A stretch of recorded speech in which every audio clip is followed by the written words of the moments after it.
We are live. Happy Saturday, people.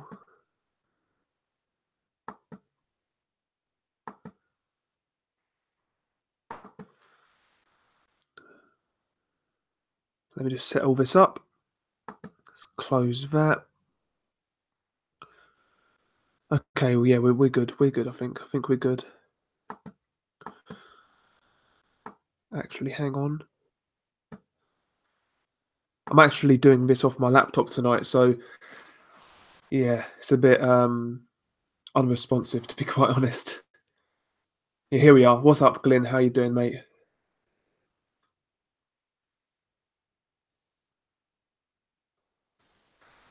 Glenn, yeah, I had money on Bacole. I only had, I think I got 6-4, but I felt that was a good price. And fair play, mate. You've got 10-1. That's free money. So fair play, Glenn. Adam Scott, not really, mate. Martin Bacole, he fought Marius Wack, but apart from that, nothing really going down this weekend, to be honest. What's up, Jay's Boxing Universe? How you doing, man? How you doing? Yeah, had a quiet one tonight, so I thought I'd put a live stream out. Nothing better to do, so yeah. Weren't feeling a night out today, to be honest with you. Just wanted to stay in and chill.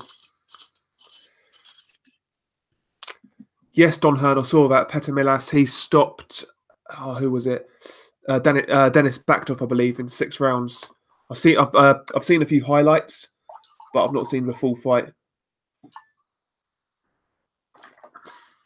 What's up, Tom Wild? How you doing? Haha. Fair play, AA.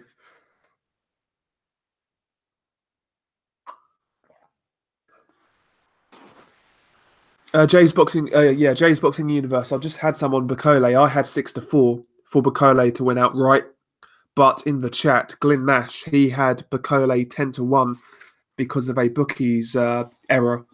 So yeah, he's made a killing tonight. So the drinks are on him.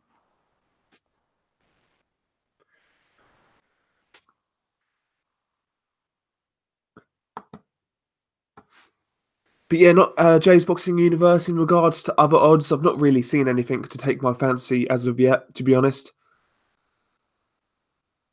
I've not really been looking. I'll be honest.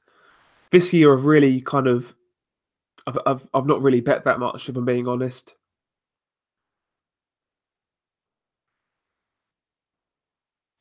To be honest, C188, I felt Bacoli would win, but I felt points was a realistic proposition. To be honest, because Marius Wack, obviously, he's very durable. You know, been the distance with the likes of Klitschko, went 12 with Povetkin.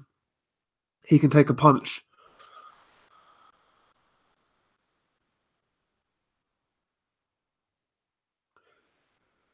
Now, fair play, Glenn. Still free money, man. Still free money. So, yeah, you've done well. Good night's work. Good night's work.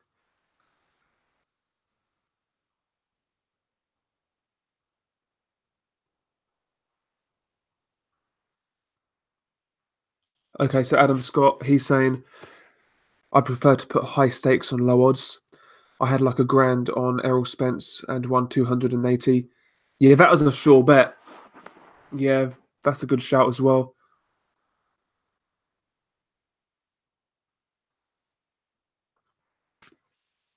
But yeah, I've really not been betting that much this year. No particular reason. I've just not been doing it, to be honest.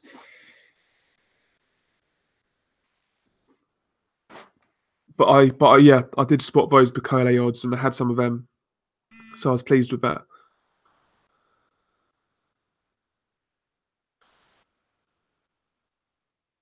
Oh, really, Adam Scott? Yeah, that's decent. Adam, yeah, grand on Crawford at similar odds to beat Jeff Horn. Fair play.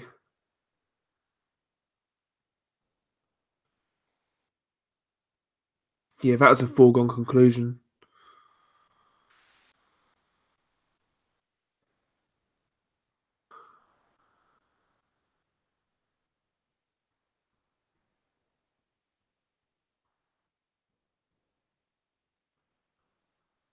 Okay. Okay, so Jay's Boxing Universe, he's traveling to Amsterdam this summer. Know of anything fun out there? There's a few things out there. I'm sure you'll find out. There's a few things to do. You'll have a good time. You'll have a good time.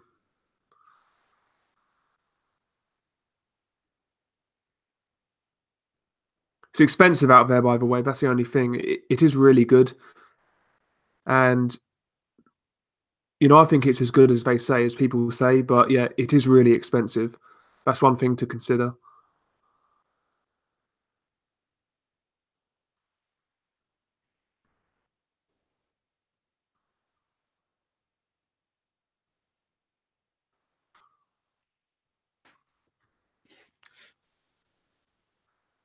Yeah, Adam Scott, I agree. It is,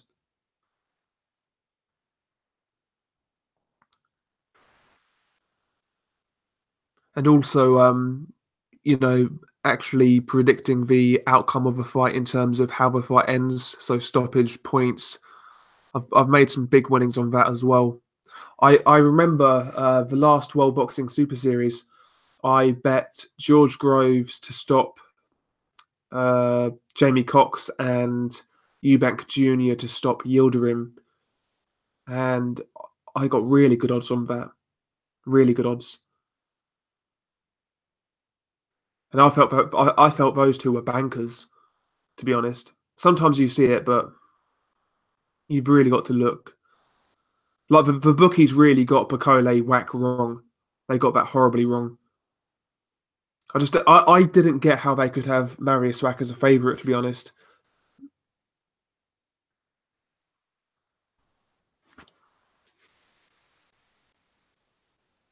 yeah, that was literally printing money, Adam. Yeah, Conor McGregor, Mayweather. That's mad.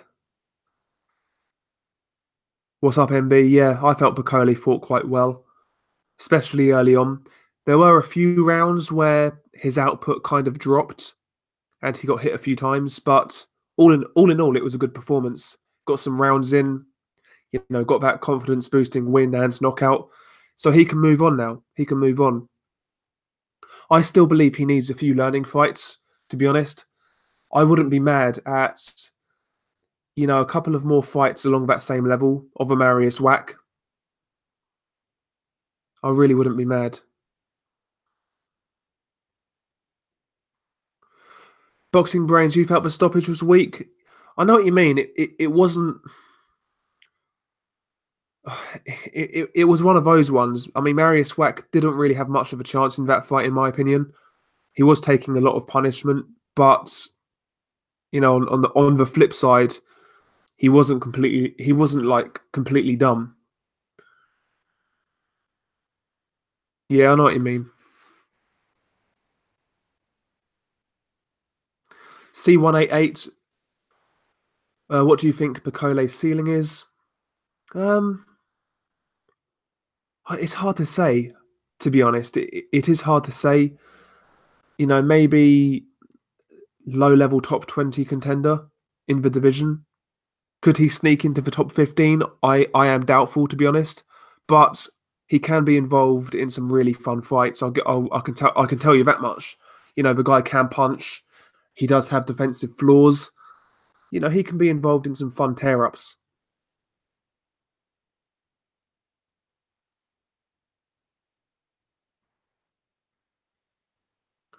Yeah, boxing brains after round four. He Bacole did start to lower his output, and he was getting caught with silly jabs, silly right hands, and he did arguably lose a few rounds after round four. But I don't think he was losing that fight by any means, to be honest. Don Hearn and MB, they are talking about Bacole versus Adam Kalnatsky. Yeah, good fight, fun fight, but I would pick, Kalnatsky to win that fight. Yeah, yeah, Tom Wilde, yep. They do get caught up into hype. And yeah, Mayweather versus McGregor was a good example of that. Oh, Adam Scott, you put a lot of money on Spence to beat Brook. I had that as a 50-50 at the time. I couldn't split it, really. Oh, Don Hearn, he picks Bakole to beat Kaunatski. Interesting. I would favour Kaunatski, to be honest. But you never know. Bakole can punch. He can punch.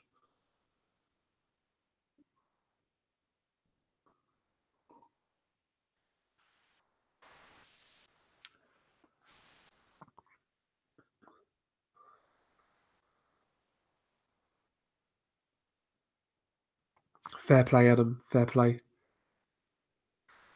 Yeah, I need to get back into betting. I really do.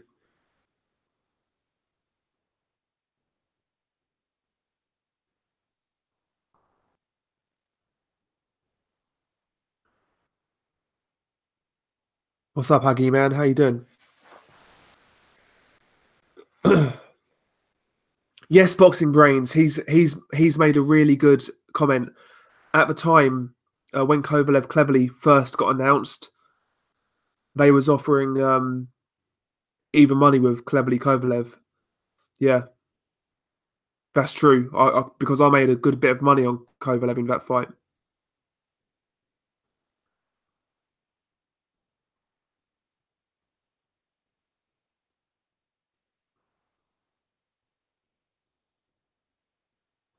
McGregor boxing. He says you picked him to beat Hunter.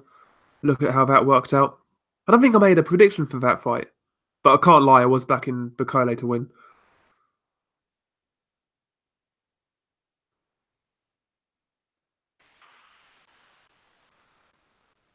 MB, did anybody see the fight on the Polish undercard? It was unbelievable. Yeah, the fight with multiple knockdowns had like 10 knockdowns. I need to watch it, mate. I've not seen it, but I've heard a lot about it. That's got to be a fight of the year contender, if not the fight of the year. Okay, Unrivaled, you're talking to Don. Okay. To be fair, though, I think a lot of people had Bakole winning that fight.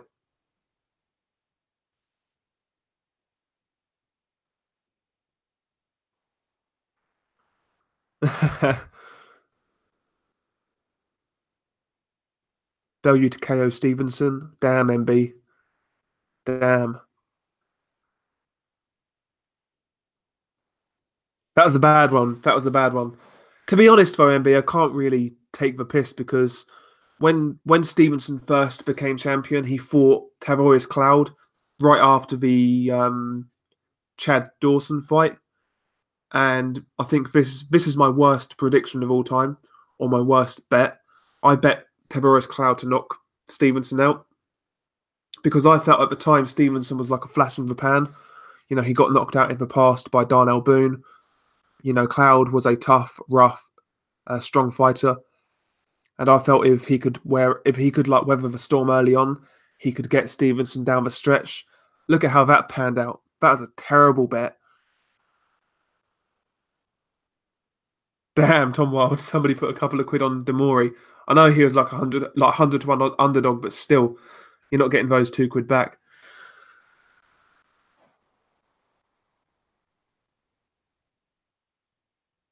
You bet 2 grand on Chisora to beat Vitali. Fucking hell.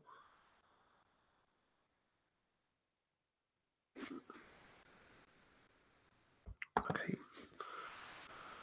And by the way, I do apologise if the sound quality is a bit off. It's on my I'm recording. Well, I'm doing this on the laptop, so I'm not sure how it sounds, to be honest. Yeah, unrivaled boxing talking news. Yeah, Chisora was a bit hyped back in the day. He was.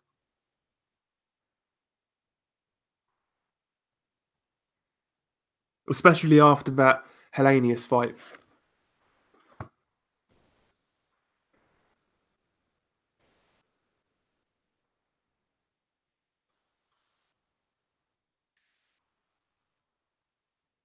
Okay, Boxing Brains, he bet on Stevenson to beat Vodzik. Yep.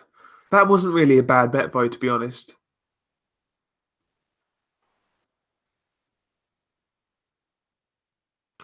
IMB, yeah. Yeah. Anthony Kroller's better technically than Lomachenko. I wouldn't be surprised if Johnny Nelson comes out with something like that, to be honest. Anthony Kroller's You know, more experienced guy. He's fought better competition. Like, he's going to say something stupid. I'm sure of it. C188. Nobody is putting any money on Anthony Crolla unless Lomachenko like has a heart attack in the ring or his arms fall off, something like that. He's not losing that fight.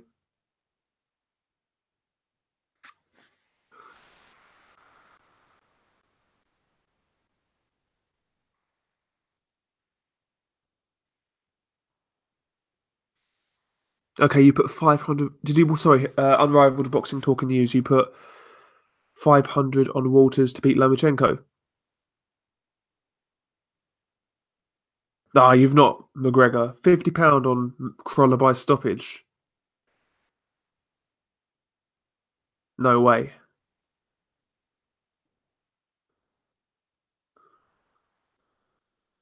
Damn, McGregor. I know it's £50, but like, you may as well just like you should have just give it to charity. To be honest, mate.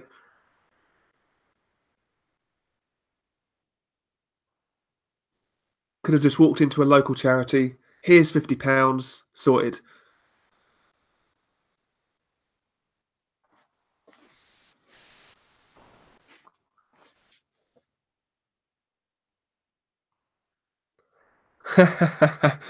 Fuck charity. Yeah, I agree.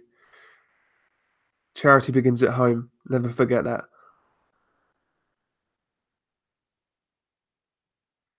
Yeah, Adam Scott. Yep, 10-10 round. First round, Crolla Lomachenko. You heard it here first. Yep.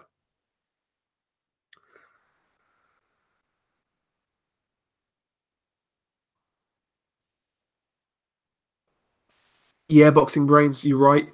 Yeah, Zepeda against Terry Flanagan. He dislocated his shoulder. And yeah, that's how Flanagan won his title. But you would still pick Lomachenko to outbox Crolla with one arm, to be honest. I think Crolla could dislocate his shoulder, and he would still beat Crolla, in my opinion. He would still beat Crolla.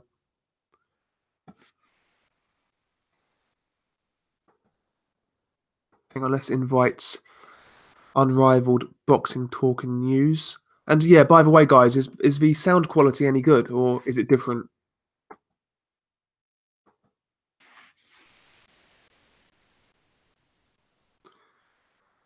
Yeah, Boxing Brains. If his Achilles go like, hey, at that point, Crolla's got a chance. I will stay up to watch it, I think, because it's Lomachenko, but I expect just a beatdown, to be honest.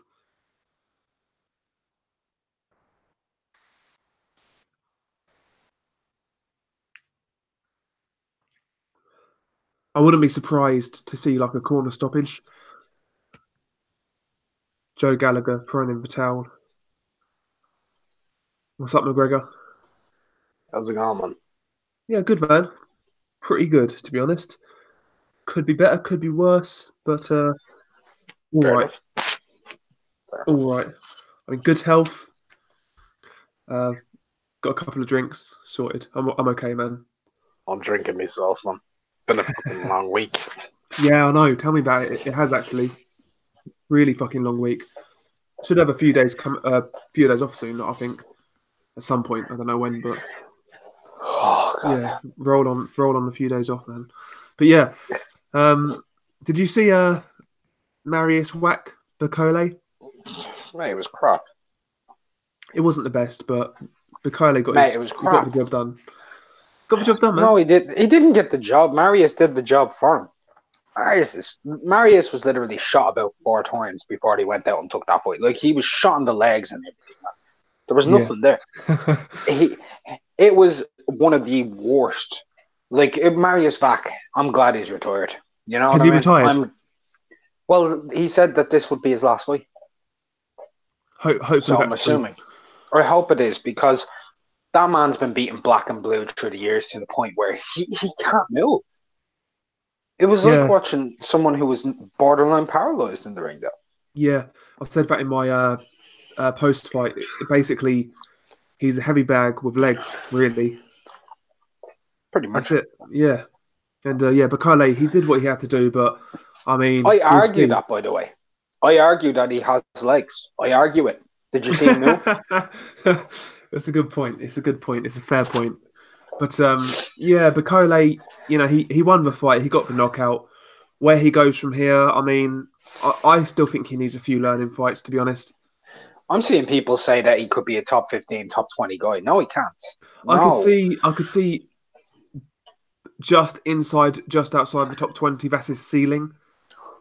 No. Everybody I can think of who I would like, if I were to make a top 20 list of heavyweights off the top of my head, I would favor them all heavily to beat Martin Bakole. Oh yeah, don't get me wrong. Right now, I would pick a lot of guys to beat him. But what I'm saying is, like, if he tightens up on a few things, he could maybe get just inside top 20, just outside. He's a big guy with a really slow jab, with really slow feet. I'll be honest with you, I think his ceiling would be a very competitive, tough fight with Bermain Stavern right now. Really? Not Stavern 2-3 years ago. I think Stavern would give him a really hard fight. Damn. I don't know. I think Stavern's faster than him, man. Oh yeah, Stavern's got quicker. Yeah, he does have quicker hands. I'm talking right now. He's faster than him. He doesn't. Stavern. He doesn't Stavern have actually. feet. He doesn't. Hey, hold on. Neither of them have quick feet. We ain't even going to get into a feet comparison. Bakole, fast feet? No, he probably, like, they both have rancid feet. Yeah, I don't rate Bakole whatsoever, man. I've seen all the flaws from the beginning, and there's so many people believing in the hype. To hear somebody say that he could beat Kovnatski is just mind-boggling. No, he couldn't. He'd have the puncher's chance, and that's it. He gets outboxed, he gets outclassed, and he gets knocked out. Yeah. Kovnatski would beat him to shreds. Let's say you're managing Bakole. Who do you put him in there with next?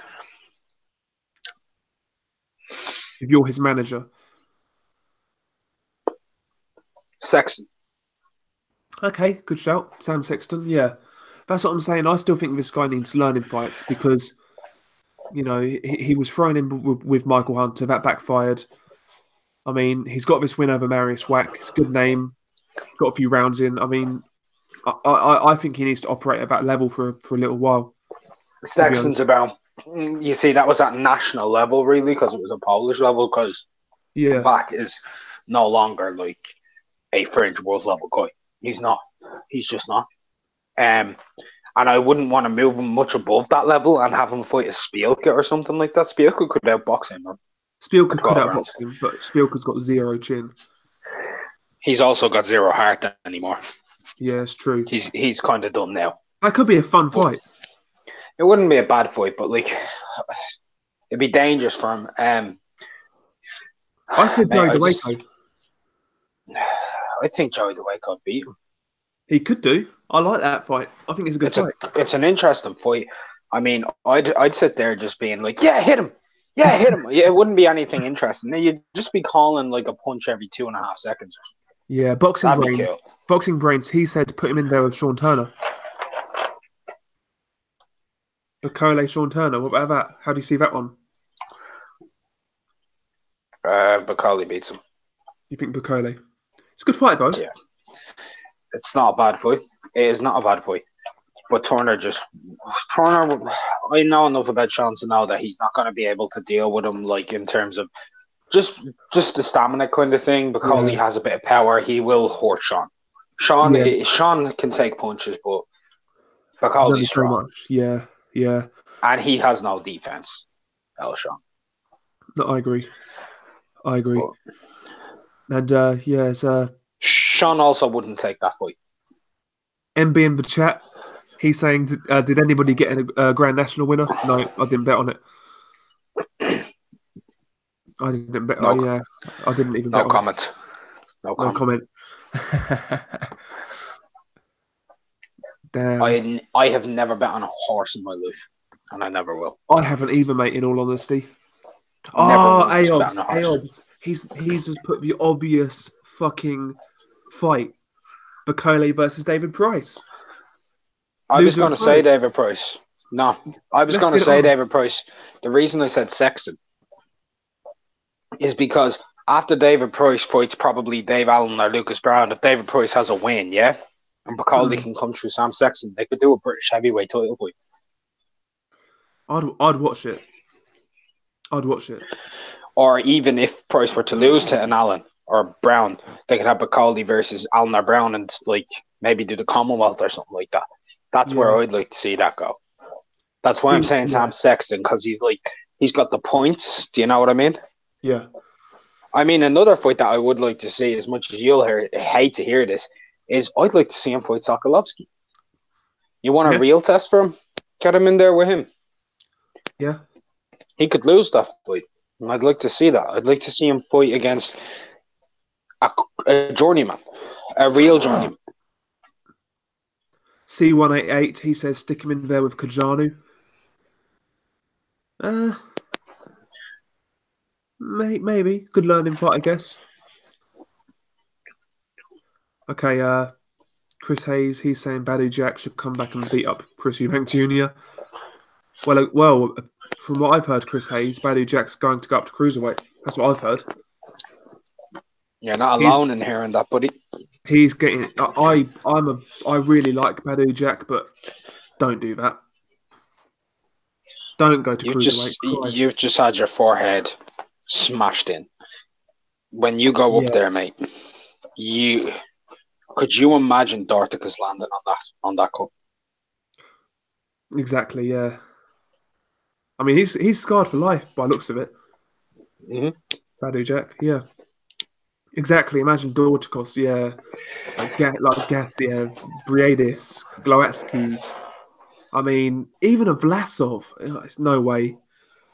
Badou Jack should leave that alone. Even a Coley could hurt it, man. Yeah, they're big. They're big. I'm not rating Lawrence to outbox Badou Jack as a better boxer, but he's so big and rangy. He's much bigger than him. If he were to fight smart, he could fucking hurt Badou. Oh, he would hurt Badou. Yeah, he would hurt Badou Jack. He would definitely hurt Badou Jack. But you never know. These guys are huge.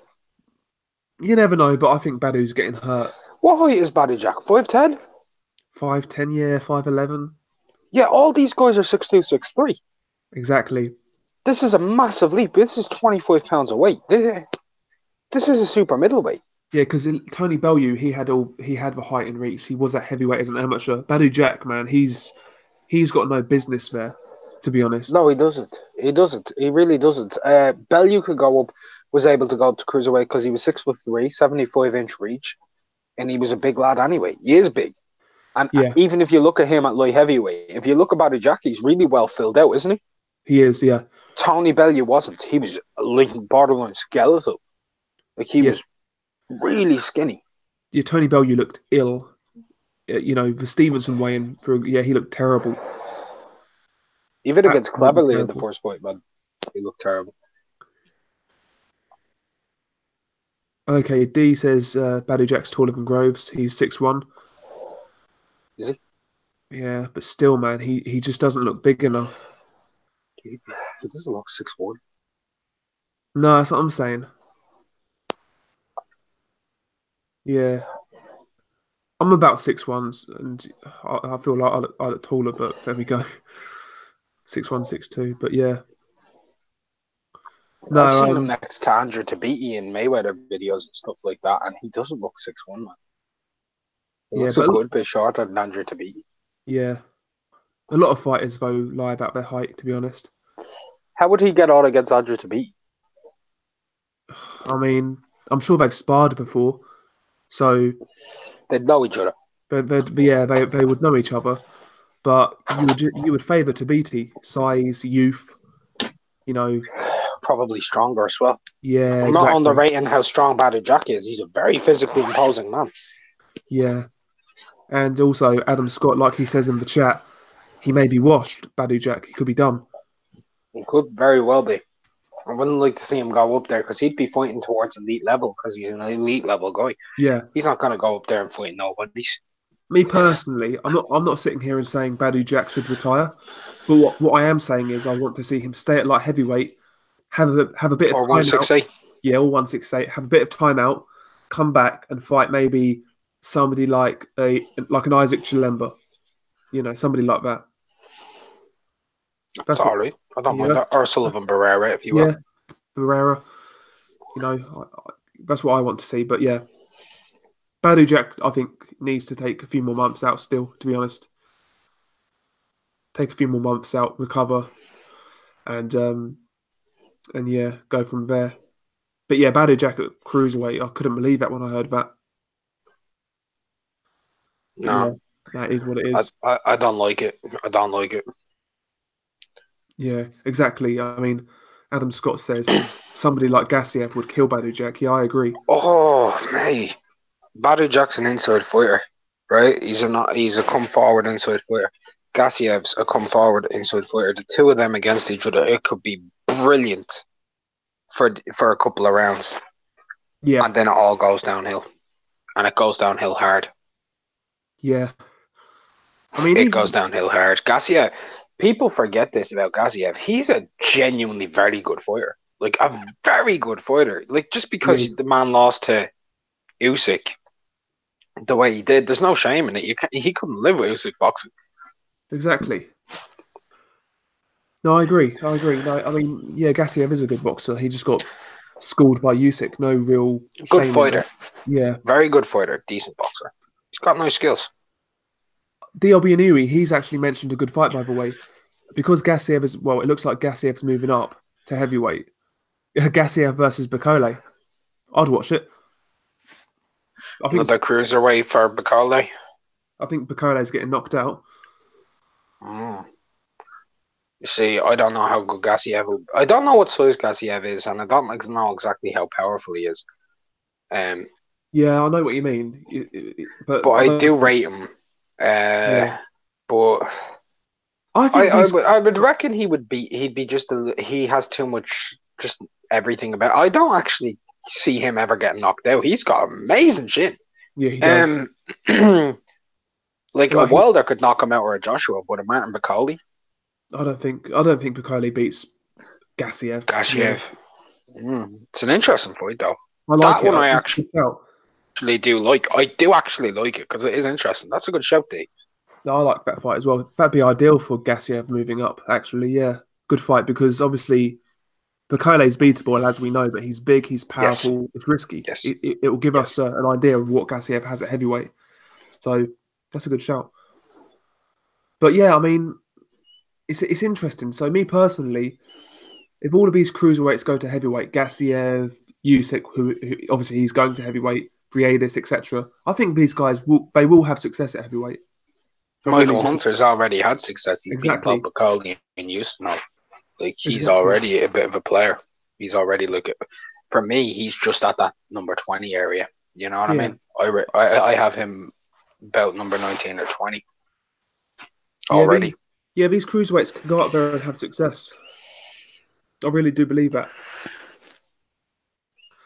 Jaspreet Panchi, he says, how many rounds do you think Crolla goes? I think he'll go late. He's a tough guy. He's durable, but I think he'll get pulled out rounds 9, 10, or 11. Does he want my legit opinion, or does he want my betting slip opinion? Just go with legit today. My legit opinion? Well, look, he's got pretty much no chance. None. Very little. The only way he can win is if Eddie poisons the food of Lomachenko like he did against Barboza. That's pretty much the only way that can happen, and he takes him out with like a kidney shot or a liver shot. Yeah. And by the way, D in the chat, he's actually made a really good shout. Briedis, when he went to heavyweight, he's already KO'd Manuel Char. I like the way he wrote World Champ Char. Come on. Well, by some people's opinion, he's a world champ. By the WBA's opinion, he's a world champ. The regular champ. But it's right. Manuel Char, top 25 heavyweight. See, the name of that title isn't World Champion. It's the World Boxing Association regular champion. It's true. It's not World Champion. It's not World Regular Champion. It's just World Boxing Association regular champion. It's true, but the point remains, like, Briedis has gone to heavyweight and he's knocked out a semi-relevant guy. He has, yeah. It's happened in the past. Cunningham was successful enough at heavyweight. He was. I mean, he gave Fury fits. In my opinion, Cunningham beat Glasgow. I felt he He did. did. He Yeah. did. And Glasgow was no mug. Glasgow was all right. He was like top 20 guy himself. Exactly. Yeah. Didn't he fight Adamek at heavyweight as well? I don't know, but that doesn't count. That's not a heavyweight. You know, yeah, but I'm sure he one of those. Yeah, but yeah, you're right. He was solid at heavyweight. Okay. Yeah, MB. Steve Cunningham versus Amir Mansour. That was a great fight. Oh, that's a cracker. That's a beautiful little fight. That really good fight. I remember watching that. That's a really good fight. I have that on Born DVD. I do. It's a good fight, man. That's what 4 or 5 years ago now. Yeah, I was sitting there with my DVD player while it was happening, and like I was streaming it through an Android box, and like I just recorded it onto a Born DVD. Wasn't that fight on? It's gonna be really weird, but I know this. But wasn't that fight on the same day as Bramer versus Macronelli? I have absolutely no idea. Maybe it was. It was around that same time, but yeah, random fucking thought there. But yeah, Corey Lee Boxing in the chat. What's up, everyone? Now Klitschko is saying he isn't coming back. Yeah, I saw that. I still think he'll come back. I really do. I think he's coming back. Klitschko has never said he's coming back, though. He said twice that he's not coming back. Like he like the last time this was brought up a couple of months ago, he said he's not coming back. Beforehand, he said he's not coming back. None of this is coming from Klitschko's camp. This is just people reporting it. Like Steve Bunce and everyone, like they're reporting that he's coming back, but he said no twice. So I actually believe that. I actually believe he's not coming back. But if he does come back, I don't care. I would be shocked if Klitschko hasn't announced his return by the end of the year. I think if he's going to announce his return, he should do it soon. I agree. Because another 6 months or another 8 months, like, leaving it late, isn't he? He is. He would be, yeah. I think he's got 2 fights in a max at top tier level. Unless he's going for that oldest heavyweight champion title. What, 45? Mate. Yeah. Nah. It's. But you know what Vlad's like? Vlad's, he tried to break Joe Lewis's record. He didn't get there. So maybe he sees the oldest heavyweight champion as the next goal. Maybe he does. How old is Vlad? 42? 43 right now. Is he? Yeah. What? Are you sure he's 43? Yeah. I haven't checked in a while. He was 41 against Joshua, wasn't he? Yeah. Yeah, he was 41 against Joshua, which means, because that fight was in April 15th, maybe? Was it April 15, 2016, 17? Yeah, definitely April 17, yeah. April 17. Man, but that fight's 2 years ago now. Seems like yesterday that fight happened, to be honest. But no, Adam Scott. Great fight. Yeah, it was, man. It was. And yeah, Adam Scott, I agree. I would prefer Klitschko to stay retired, if I'm being honest. I'd like to see him come back and fight Mikey Garcia. I think Mikey Garcia, he might just have enough timing, enough speed. Oh, yeah. A boxer. He's just a little bit of a better boxer, you know? He's better in every department.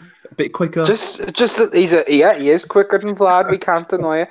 His timing is actually slightly better than Vlad's. His footwork is a little bit better than Vlad's. Maybe his job isn't better than Vlad's, but most departments he is a little bit better than Vlad. He still gets killed. Like he gets killed in that. But make it happen. Speaking of comebacks of great fighters, the comeback we've all been waiting for, Martin Murray, he's come back.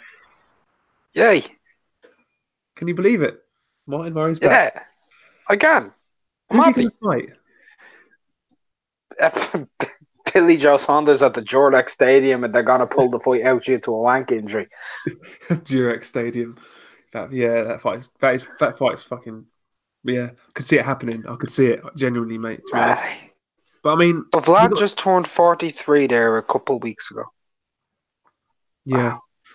But like, I mean, Martin Murray, he got schooled by Hassan and Dam in his last fight. He got absolutely schooled. The guy's got nothing left. I don't see what's there for him, to be honest. I really don't. Unless he wants to fight guys like Lerone Richards or Zach Parker, Daryl Williams, people like that. What's the point? Huh? Martin Murray, what's the point? In seeing him fight? That we get more of the Murray. Yeah, but like he's shot. Yeah, but we get more of it. We get more. More dull fights. I'd like to see him fight Liam Williams. Yeah. Now that is a good shout. I give you that. But would he come back to? I don't think he'll come back to 160. I reckon he'll go 168. To be honest, if he goes in there with somebody like I said, the winner of Lerone Richards versus Tommy Langford, I'll be for that. But he's going to try and talk himself into a big fight. He's not going to fight these young guys. To be honest. Yes, MB in the chat, he's brought up a good fight. I think we may have mentioned it, but Ilingu Makabu versus Mike Perez in the Congo, that fight got made. That's a good fight. When's that taking place? It's fairly soon. It's not. I think it may be even this month in April. But it's a good fight. I like that one. Because I know he was meant to fight yesterday, but that didn't happen. Yeah. Or maybe it was May. I'm not sure. Maybe it's the 4th of May he's meant to fight. May the 4th be with you. May the 4th be with you, yeah. No, that's a good fight. Makabu versus Perez. I think Perez should win that, providing he's motivated and in the right place. He should win that fight. Perez is levels above Makabu as far as I'm concerned. Mm-hmm. But you just can't count on his dedication or his mindset. Yeah, you can't. Because he does look the part now. He does look ripped. He does look in shape. But being in shape and being, ready for war, it's a different thing. Anybody can get in shape at the end of the day. But we'll see. We'll see. That's a good fight, though. I like that. It's all right, yeah. Okay, Boxing Brains. Shannon Briggs said David Haye will come back. I don't think he will. Shannon Briggs said Vladimir Klitschko will fight him for like 8 years. Shannon's deluded. Who do you want to see Shannon Briggs fight? Go on. In an ideal world. Yeah. I want to see him and David Haye fight, man. It'd be fun. Especially whilst David Haye is now shot to pieces. I want to see... Yeah, no, you're right. And Shannon's like shot to pieces. I think it's interesting, and I think for the first couple of rounds, if David Haye can make it through, he can win the fight. But for the first round or two, Shannon could kill him. I want to see Shannon Briggs. Could you imagine Shannon Briggs' first round knockout against David Haye? That'd be it, man. It could happen. It could happen. We'd all have "Let's Go Champ" t-shirts. Yeah, but I mean, he's 47 years old though. So David Haye is 47 years old on the inside. Yeah, true. David Haye, I'm sorry, man. He has hip issues. He has toe issues. He has heel issues. That man has leg issues galore. He has the legs of me nan. He does. He's got Owen Hargreaves' legs, basically. Worse. He's like Daniel Sturridge, man. It's like Ledley King. Ledley King, man. It's like he's made of glass. In all honesty, it really is. Now, Ledley King was a fucking great defender back in the day. Tremendous. Every time he played, he was ridiculous. Then he wouldn't train for two weeks, and then he'd show up again. Yeah, I'm telling you this now. Yeah, if Ledley King was fully fit throughout his career, he would have been better than Ferdinand and Terry. 100%. I agree. Yeah, he's a great defender. But no, But yeah, David Hay versus Shannon Briggs, 2019. I'd watch it. Fuck it. I want I to see. really would watch it. I I really want to would see. watch it. I want to see Shannon Briggs, David Price though as well. In all honesty, it'd be hilarious. Absolutely hilarious. There's a real chance. There's a real chance Shannon can win those fights, man. That's the funny No, part. I know. You could see like if he catches David Price early on, man, big hook. Damn. Do you know what I'd really like to see? I'd like to see Shannon Briggs versus David Price in a bare knuckle pro match. Yeah. Christ. No Christ. rules, no drug testing. Just let Shannon Briggs get roided up to the Just fucking. let Shannon Briggs get 4,500 grams worth of testosterone into his system and let him go in there and anal him. See, I think Shannon Briggs, he should be allowed to take whatever he wants, but David Price should be tested, and yeah, he should be a clean athlete. I want to put that stipulation in there as well. To be honest, yeah, but No, British boxing media, Hay if versus Shannon's on Briggs. the stead, listen, if Shannon's on the stead, I want David Price to be allowed to, and I want him to have Dom Ingle coach him, and I want to have him have like a year full cycle. I'm serious. I want to see David Price get in there looking like AJ. That's what I want to. Could you imagine David Price on like the same testosterone levels as Shannon? That'd be crazy, man. He'd punch him through hell. That'd be funny as hell. Yeah, British boxing media. He says Hay versus Briggs live on Dave pay-per-view. Yeah, would you buy it? What? Briggs versus Hay. I'm a shameful man. I would. It's weird though. Like sometimes we're boxing fans. Yeah, we love we love to see 50-50 fights. We want to see the best fights.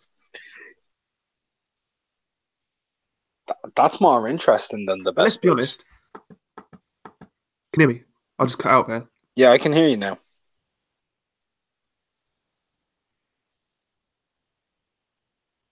Hello? Delta. Can anybody in the chat hear me? Let me know if you can hear McGregor, so I can't hear Del.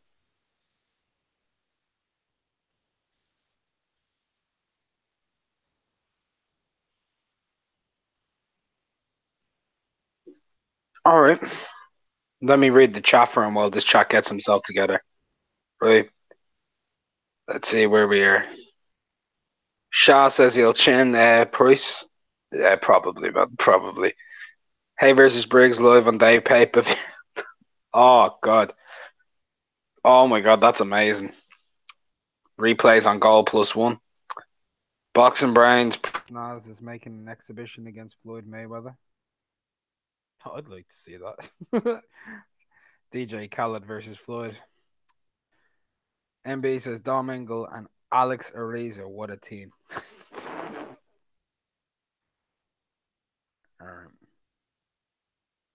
Yeah, Dell's being silenced, guys. There's no love for Del Boy anymore. None.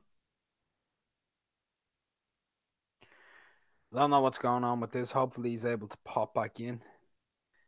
And I don't know where he was going. Yo, can you hear me? Yeah, I can hear you now. Yeah, I got kicked out of my own fucking hangout. Yeah, where were It we? wasn't me. I was just answering some things in the chat, keeping it rolling for you. No, cool.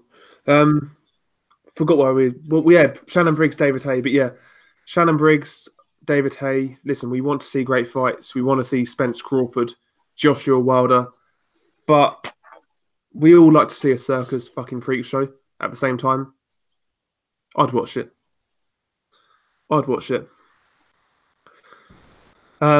C188, Adam Smith doing his voodoo stuff. Yeah, he's fucking looking through the window right now, man. Creepy cunt.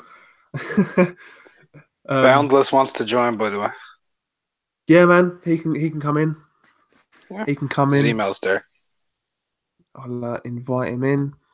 Yeah, I reckon it's this laptop. By the way, it's not the Hangout. It's No, I think it is actually the Hangout. The Hangouts can do that sometimes.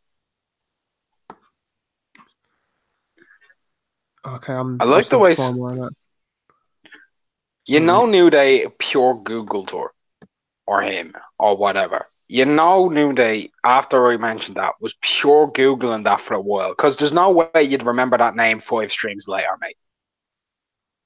There's no way. Okay, I've just sent the invite across. There we go.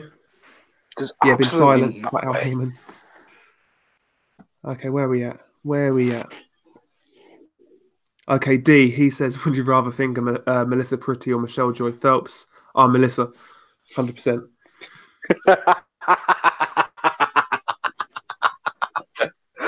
Sorry. 100%. If you'd like a full breakdown, go check out my latest video. Boxing Brains, he said he wanted Valuev to beat Hay. He reckoned Valuev versus Vlad could have been good. I reckon Valuev would have got knocked out by Vlad badly. Badly knocked out. What did you think of my latest video, by the way, though? It's out there. It's out there. And in the chat, Unrivaled Boxing Talking News, he does have a new upload that I highly recommend. So check it out. Check it out. Bit different. It's a bit different. It's out there. It's out there. I don't think anybody's ever done that before. No. In all the YouTube boxing community, I don't think anybody's ever done that before. Shah Islam, he said he'd love to see Briggs KO Bellew. Yeah, I cannot disagree with that. But I can't see Shannon Briggs getting a license, in all honesty, in the UK. I mean, apparently He can too. See who getting a license? Shannon Briggs. Yes, he can. You think he can? Yes, I do, because I actually know what you need to get a license in the UK, and it's not as much as you might think. The UK is one of the least stringent places to get a boxing license. Seriously? Seriously. No, I'm surprised by that. If Shannon Briggs, right, can go to the UK, pass one medical, and then 3 months later pass 2 drug tests, which means he can come off of a cycle, he can qualify for a British boxing license. Damn. And he will pass a medical because you don't have to do the drug test for the medical. So he can technically pump his lungs full of shit to be able to pass that medical. Yeah. And you don't need an MRI. He needs to pass a vision exam and be able to do a basic teaser test, like pretty much like you have like a sheet of paper and they'll ask you to remember a couple of things. Is that it? Yeah, no joke. It needs to be much stricter. Damn. That's crazy. You see, what Shannon needs is he needs a promoter to help him get the British boxing license. Yeah. AKA Eddie Hearn. That's the harder part. So he needs an Eddie Hearn or even a David Hay. And I wouldn't be surprised if David Hay did that and then took a fight and he was also the promoter of Shannon Briggs. Yeah. Make a lot. Because he is the type of booker who'd do that. Hang on. Shah Islam in the chat, he's saying Wilder's brother got caught for peds? Question marks. Really? I have no idea. Okay, no, he tested positive. Marcellus Wilder. Did he? Yeah. And what did I say the other day in the stream about Deontay Wilder? I don't know. I personally feel this guy is as fishy as Joshua and Fury. The amount of weight that guy's lost since Wilder's come in, for a guy who, he's not a guy who carries a lot of fat, is he? He's a slim guy, muscular guy. For him to lose the weight he's lost since Wilder's come in, that's weird. Conspiracy theories. Theories. Apple doesn't fall far from the tree, as they say. That's what I'm saying. But yeah, he's a bellend. Conspiracy theories. Look, it doesn't matter if he was on Peds or not. Yeah, he got William Dietz. Yeah, and he sucks. Like all the PEDs No, in the world, Del. Just say that he got Dietz. he did get Dietzed. He got deleted by Dietz, yeah. Getting William Dietz. William Dietz, that's one of the funniest names I've heard in the world. And funnily enough, old William Dietz, he got knocked out on the Spence Garcia undercard as well. Yeah, he did. Did he? Yeah, he did. Yeah, he did. Oh my god. Crazy. But no. I love the article where Marcellus was talking about coming over to the UK after he beat William Dietz to fight on the Eubank the Gale undercard, and he's talking about going to London and showing the UK fighters what's going on and all this stuff, and then he gets absolutely lambasted by William Dietz. Interesting. William Dietz isn't terrible though. I mean, but he's not good. He's like he's an okay journeyman, isn't he? Yeah, he's a journeyman. Yeah, proper journeyman. Like, people get it twisted. There's a difference between a journeyman and a guy who gets knocked out for a living. Oh yeah, there is. Big difference. Yeah. Look at Darnell Boone. He's arguably the most dangerous journeyman on the planet. Yeah. Sokolovsky. You know, there's several out there. They're real journeymen. A real journeyman is somebody who you can beat, but there's a risk. There's a small risk. And it's also something that can give you a test. That's what a real journeyman is. You see, there's a difference between a journeyman and a jobber. A jobber's there to get beat up. Yeah. A journeyman, like, if you look at wrestling, yeah? Like, jobbers, nobody knows who they are. But journeymen, some guys who've been around, might have had, like, an intercontinental title in the past, something like that. And kind of loses most of the time, but every now and then pulls off a win and gets the crowd on their side again. Do you know what I'm talking about, though? Yeah. No, I agree. And Dee's made a good shout in the chat. Do you remember, I think it was Sergei Kamitsky, middleweight? What about? He was a good journeyman. He was? Who did he knock out? Adam Etches. I think so. Yeah, Adam Etches, yeah. I felt he beat Marty Murray as well. Kamitsky. Do you know who's terrible, but not a bad journeyman, in all honesty? Go on. Tom Dallas. Yeah, he does get knocked out too much, though. No, yeah, but for a while there, he wasn't too bad. Yeah. Yeah, look, that Brazilian guy as well, Nascimento. Yep. Solid journeyman, yeah. Yeah, Shah Islam. Whoever fought against Dave Allen would be a great journeyman. Yeah. That Bustamante chap. Yeah, the Argentinian guy, yeah. But, yeah, in the chat, Shah Islam, William Warburton, that's a good shout. Yep. Good, very good journeyman. Very good journeyman. Rarely gets knocked out. Danny Williams. Williams. It's a shame, man, that he turned into one. But yeah, there's loads out there. Yeah, D. Yeah, he got. Yeah. So yeah, he beat Etches. David Price. David Price. Yeah. So Kamitsky beat. Hey mate, Leone. If you're a good prospect, David Price is a great fight. He is. Because you learn something. And it's a good name as well. Not just a name. He has an alright jab when he uses it. And he's got power. So it's a chin check. No matter what, it's a bit of a chin check. No, I agree. Adam Jones, yep, that's another one. Hey, what's up? What's up, Boundless? How you doing? I'm doing well. How are you? Yeah, pretty good, mate. Pretty good. Any did you watch the Coley whack fight at all? Yeah, I missed the first round, but other than that, I saw the whole fight. It was really good.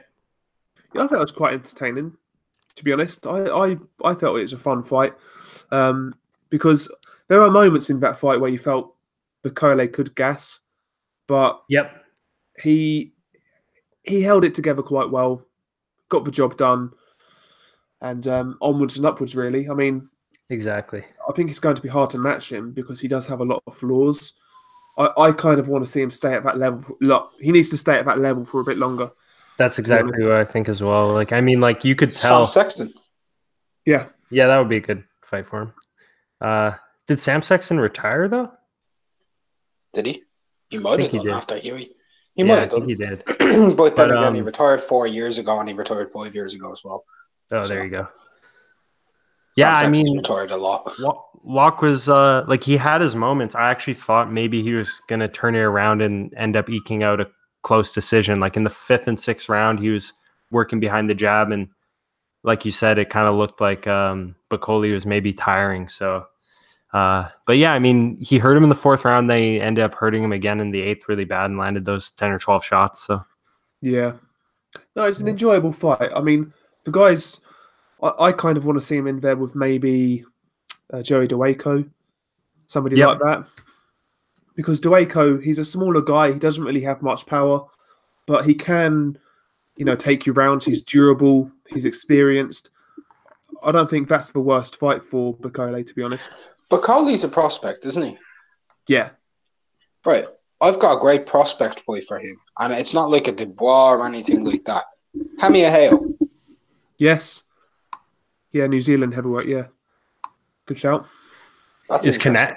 I couldn't tell, but like maybe Kanaki is being lined up to fight him though, because he won Right. that Polish title. Yeah. Kovnatsky is a top 10 fighter. I know he is. I know he ain't is. fighting for no Polish belt when he wouldn't. He would have fought that because that would have been money. Him fighting. Well, Bacoli exactly, isn't because money. he was in the ring after the fight, right? So like I know it's not a great matchup. I actually don't want to see the fight, but you never know, they could kind of feed Bacoli to him or something. They Yeah. probably will. That is like I heard somebody say that he would favor in the chat earlier. Someone sent a message that they would favor Bacoli to beat Kovnatsky. I can't see it. I just can't see it. I'm not overhyping Kovnatsky, but the way he's dealt with everybody has been really good. Really good. Yeah. Oh yeah, Kanaki is like I see him as a bit of a dark horse in the division A little bit, yeah. because A fight if I his would chin, love to see. yeah, Go ahead, mate. Go ahead. if his chin can hold up, like he could cause a lot of problems for any heavyweight. I mean, my dream fight right now of all of these like number 10 to number 7 guys and everything, I'd love to see Joey Parker against Kovnatsky. Yeah, I think Kanaki would probably beat him at this point. Yeah, I agree. I think, I agree. Especially this version of Parker who's had a couple of losses. He doesn't really seem sure of himself. Yeah, there's just something missing in his game lately. Yeah, I could see. It'd be perfect timing for him. But the good thing with Joey is that he's young, isn't it? He is young. Yeah, like I'm not He's like what, Parker's 27? a good fighter. He's a really good fighter, but there's just something missing there. I don't know. I'm pretty sure Parker's younger than Eubank Jr. And that's crazy to think. Yeah, Parker's, what, 26? 27? Yeah, 26, 27. I'll find out now. I'll bring up the 27. box rec. I mean, a lot 27. of guys at that age, at heavyweight, are still prospects, to be honest. Yep. Yeah, he's still got time on his side. He's got good hand speed, decent power, fairly athletic. Parker's a good He only fighter. turned He's a good 27 fighter. as well. He only turned 27 there in January. Yeah. Yeah. Whenever I think about Parker, I say like, okay, he won that belt, right? But even before he won the belt in a close fight, he had other close fights. Like people think that, say, the Takam fight was pretty competitive. And then he has that fight with Razvan Kajanu and didn't look very good in that fight. And then the Huey Fury fight, I mean, he got the job done. But again, it was a fairly competitive kind of fight where he just applied the pressure. And I mean, the work's just not that clean. And I mean, now he got dropped by Dillian heavily. I just don't see the momentum really being there. No, I agree. When you think about this, sure with Parker, to be honest, I'm not Parker's only 5 months older than Hrgovic. Yeah. Yeah, it's pretty crazy. That's crazy, yeah. Yeah, he has time. He does have time on his side. I don't know where Parker goes. I think he's going to fight Chisora next, to be honest. I like the fight, by the way. I actually do like the fight. And I'm being honest with you, with the London O2 card and everything like that, yeah. I would have been much happier if this was Derek Chisora against Joseph Parker with Dave Allen versus Lucas Brown in the undercard. That would have been really good. Yeah, I agree. For a free Sky View. Not free Sky View, but your subscription fee. It would have been good. Yeah, I do think they're going to try and make that fight again, though. Chisora versus Parker. I think that makes a lot of sense for both guys, to be honest. I could see that happening. It's not a gimme for Parker. It's not a gimme. No, it's not. No, it's It's not. not. Because even I though would say Cesaro's no. coming off of a knockout defeat, Cesaro's not one of those guys who he gets knocked out, and that's it. He's just on the decline. He's been beaten brutally before. He's one of these guys who has one of these kind of right, it's happened. Afterwards, people were talking about retirement. He was just instantly no, I lost. I got knocked out. We move on. This happens. And he's got that type of mentality, which is really good. Yeah. Yeah, I agree. Did you guys see that there's a couple of other heavyweight fights this weekend? Petr Milas, he won. Not sure if you've seen him before. I didn't watch it. Yeah, I saw the I've highlights. seen him. I saw the highlights. He looked okay. He's very young. He's 22, 23. Got a couple of good names on the resume already. But yeah, he's not going to be a top level heavyweight anytime soon. Needs time. Definitely needs time to develop. But there's no rush with him, to be fair. But from the highlights I saw, he looks very slappy, ungainly. But he's tall, he's athletic. He could go a certain way. I don't know yet. I'm not sure. Who did he beat? He beat Denis Baktov. Oh, Baktov. Yeah. Baktov. Been a while since I've seen Baktov's name. Yeah, Baktov he used to be like one of the main journeymen in Europe for a while, but been inactive. Yeah. Well, he took 2 years off from 2015 after losing to Georgiev, or I can never pronounce the Cobra. Arnold. Oh yeah, Gergely, whatever his name is. Yeah. Yeah. Losing to him, he lost to him for an external title for the European or something like that. And then he's not at it anymore. I mean, I'd fight him. What do you guys make of Takam Usyk? That's got announced 25th of May. What do you guys make of that? Let Boundless go. Okay. I like it for his first heavyweight fight. I feel like Usyk will just outbox him. And he could maybe force a late stoppage or something, like an accumulation sort of stoppage. Yeah. That's kind of how I see the fight going. I don't know. I watched that last Takam fight against Gashi, and I mean, he got the job done, but he actually struggled a little bit with the movement of Gashi, I recall. Yeah. And, he's just at the end of his career, I think, at this stage. I don't see him winning the fight, but I think it's a good introduction, and we'll obviously see how Usyk deals with the size of him as a heavyweight, Mm-hmm. Yeah. Yeah. Right. Well, I'll go off the negative view, yeah? And I'll go to the more positive kind of view as well. Yeah. And what I'll do is I'll try and sell this fight to people, even though I don't really believe this, but I'll still try and sell it. Mm-hmm. Carlos Takam arguably gave Anthony Joshua one of the hardest fights of his entire career. True. It's arguable, but he really did. He hurt Joshua in there. He broke his nose. He was on top of him. Rugged. Joseph Parker, when he was pretty much coming through and he was really strong, he had a very rough night with Takam. Derek Chisora, he landed one lucky punch. Carlos Takam was beating the crap out of Derek Chisora. Beating the living crap out of him. And this was Derek Chisora gave Dillian White a beating before he got knocked out. So that's tough, man. Carlos Takam, he comes to play. He might be getting on now, but he's big. He's roughly about 250 pounds. This is a real heavy guy. And he ain't fat. He's strong, he's robust, he's got a chin, always has done. Usyk, what are the questions on Usyk? He's coming up from cruiserweight. Let's see what weight he's at. What if he's 220? Is he going to have the same amount of movement and speed? How healthy is he going to remain? Is his stamina tank going to be the exact same? What happens when this heavyweight gets on top of him and headbutts him and breaks his nose like he did Anthony Joshua? Is Usyk going to be able to deal with that? Oh yeah, there's a lot of questions, and it's gonna be interesting to see how he adjusts to the new weight class. I just feel like if he has that same movement, which I believe he will, I think his movement will carry up well. I could just see him using it to his advantage, moving around the ring, throwing a lot of quick combinations and just kind of peppering Takam with shots.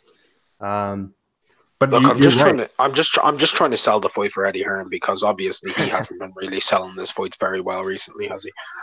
Yeah. Nah, in all honesty, this is my truest opinion.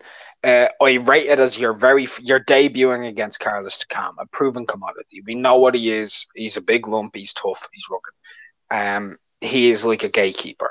He's not like a journeyman. He's a gatekeeper. If you can beat Carlos Takam, you can move up. Usyk's coming in. It's not the easiest fight in the world. He could have taken a much easier fight than this, but he decided to take on a genuine heavyweight, a big, strong, robust guy. We're going to see what he's made of, but I think he jabs his head off. Yeah. No, I see it similar basically to you guys. I mean, my whole thing is to see how Usyk carries the weight, to see if it affects his movement, his stamina, his punch output, to see if his power's like altered at all. It's mainly on Usyk's side I'm more looking at. I think he beats Takam. I think he beats him comfortably. But yeah, I'm more interested in how Usyk carries the new weight, you know, how it affects him basically. Will it change anything? I mean, that's what I'm looking for. But yeah, maybe the punching power. Yeah, exactly. Carlos Takam, I mean, he's solid enough. Former title challenger, experienced, you know, physically strong, durable. He's fine, in my opinion. I don't take anything away from Takam. Like, I think he's a really good fighter. I just feel like he might be on the slide a bit. But you were right. Like against Joshua, he actually looked really good. I thought the stoppage was bogus. Yeah, it was. Yeah, terrible stoppage. I mean, he looked good in the Chisora fight up until the ending stages there. So yeah, and you're right about the Gashi fight. He didn't look convincing in that fight, to be honest. Yeah, it was forced. It was like a forced performance. Yeah, maybe it's one of those fights where you're fighting down to the level of your opponent, kind of thing. Yep. But you're right, though. He did struggle at times, you know. In terms of marketability for the fight, though, I'm pretty sure that Usyk Hunter fight was at the exact same venue. Yeah.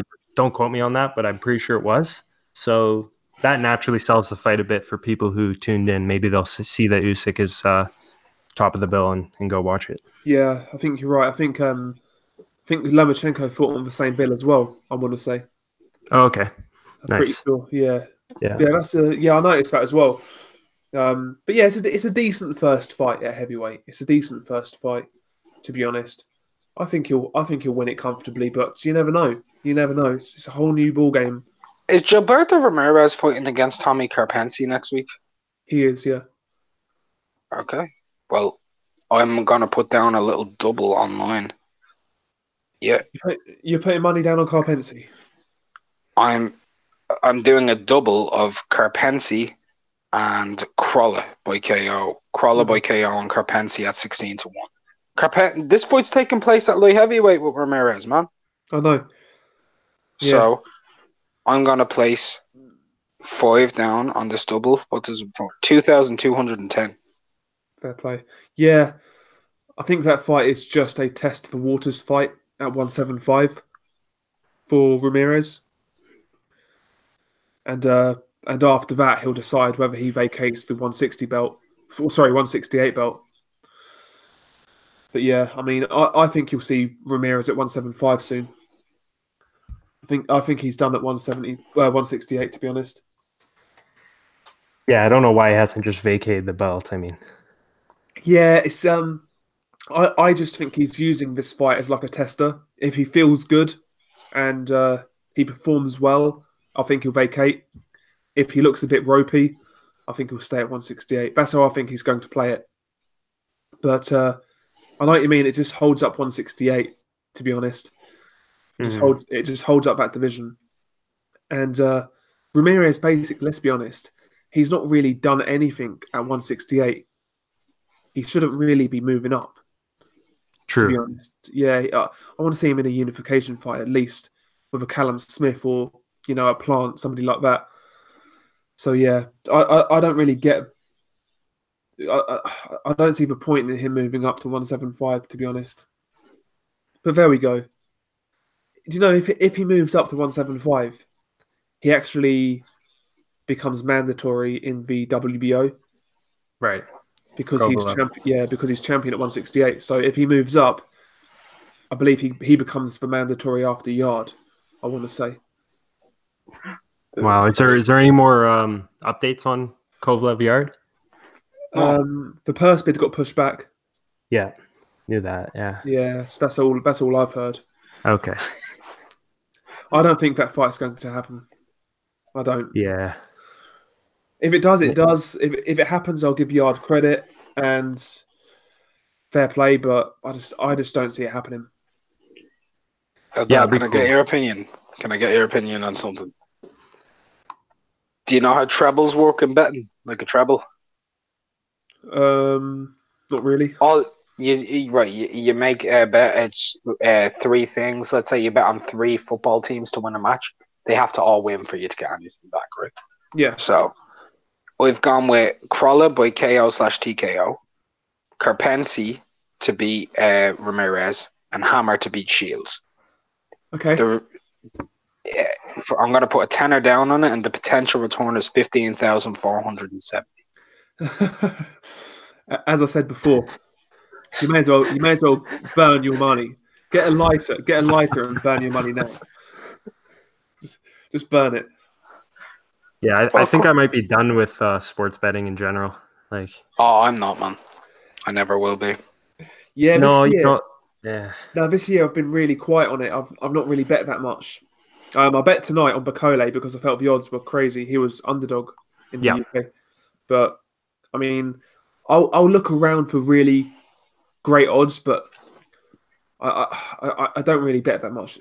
Here's a serious question: do you think Karpensi has any chance of beating Ramirez? No. No chance. No, I'd give him a couple percent, maybe.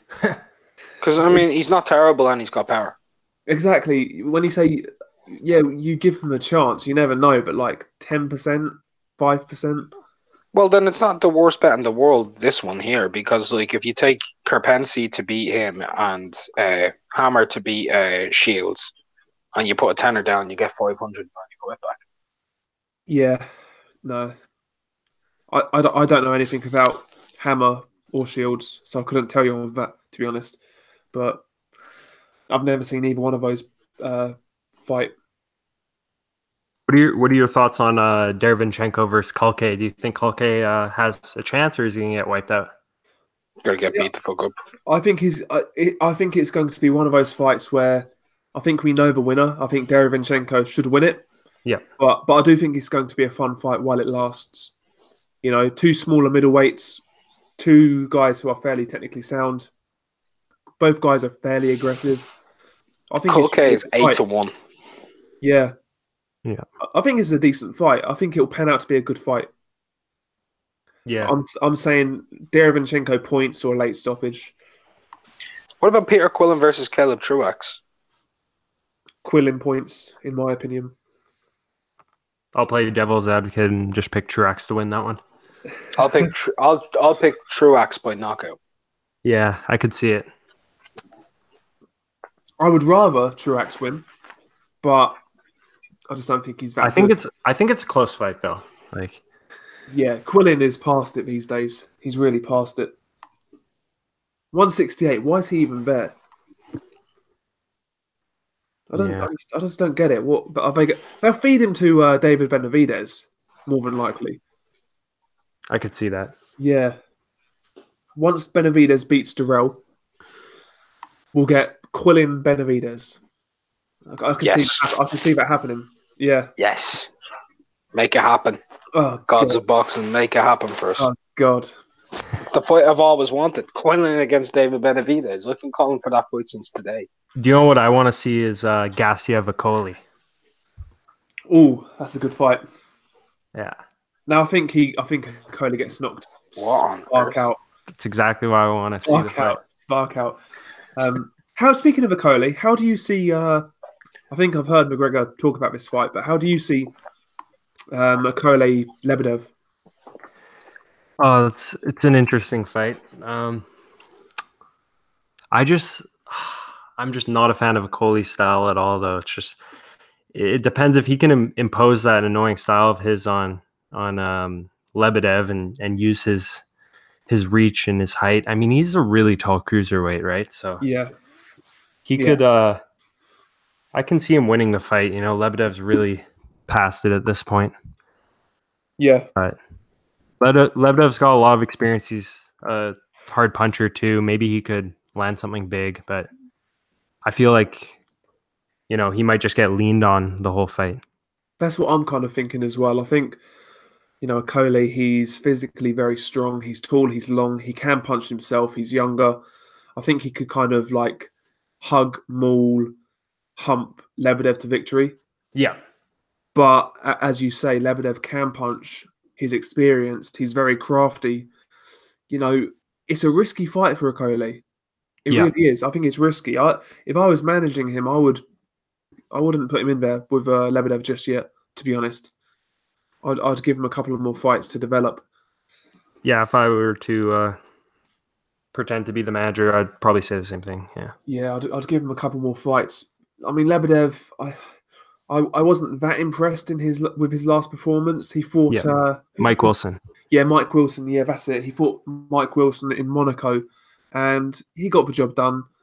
He won pretty much every round, but would Okolie beat Mike Wilson right now? Yeah, he would. He would. But I mean, yeah, he beat Mike Wilson fairly handily, but just doesn't look like the same guy, to be honest. No, I mean, yeah, he's 39. Just looked up his record. He's 39 years old. I mean, yeah, he's been about forever, Lebedev. He's been around for a long, long time. Yeah. I remember him knocking out Enzo Maccarinelli way back when. Yeah, he's been around for a long time. I mean, he looked pretty good against Gassiev, but that was 2016. I mean, the end of 2016, but still. Yeah, it's just a couple more years, a little older. I think Okolie could probably just spoil and win a boring decision or something.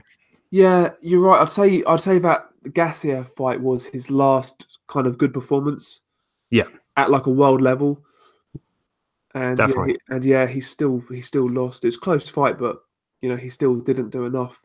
But yeah, I am interested in Okolie versus Lebedev because I don't really want to see him fight these domestic guys anymore. But also, I don't know. It's hard with Okolie. It's hard to kind of get excited about him, to be honest. Exactly. I'm interested in seeing what he can do, but at the same time, I don't want to watch his fights because I just can't stand watching the guy.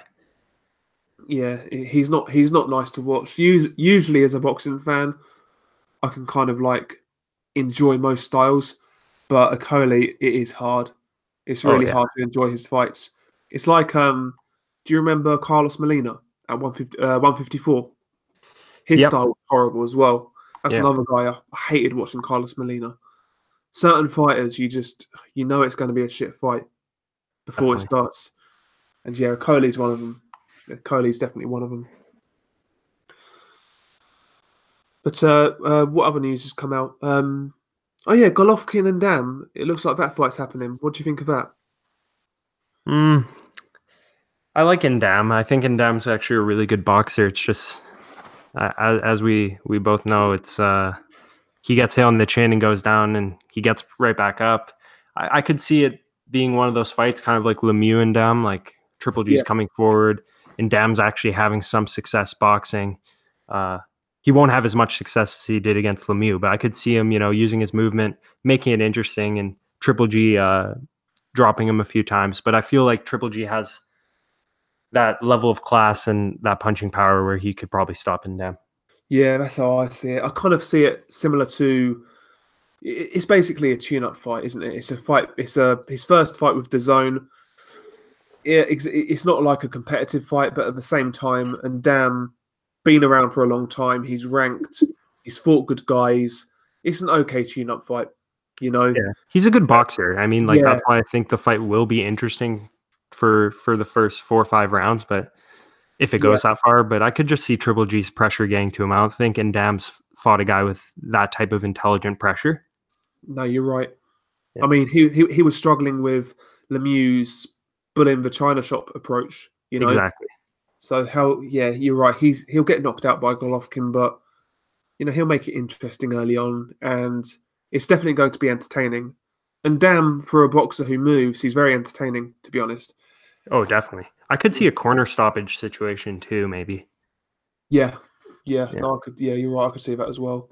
But no, it's a decent comeback fight, and from what I've heard, I've heard the rumors that they're going to put that fight on the same card as Selecki Andrade. So, Okay. so hopefully the winners fight each other. That would make sense, but it's boxing, so you never know. But yeah, middleweight's looking good at the minute. We're getting some decent fights. We're getting Golovkin, Alvarez. I don't mind Andrade Selecki. I think that's a decent fight, to be honest. Yeah. I think Selecki, if he's on his P's and Q's, if it's the same guy who fought Jacobs, I think he gives Andrade all he can handle, to be honest. Mm-hmm. I think it's a tough fight for Andrade.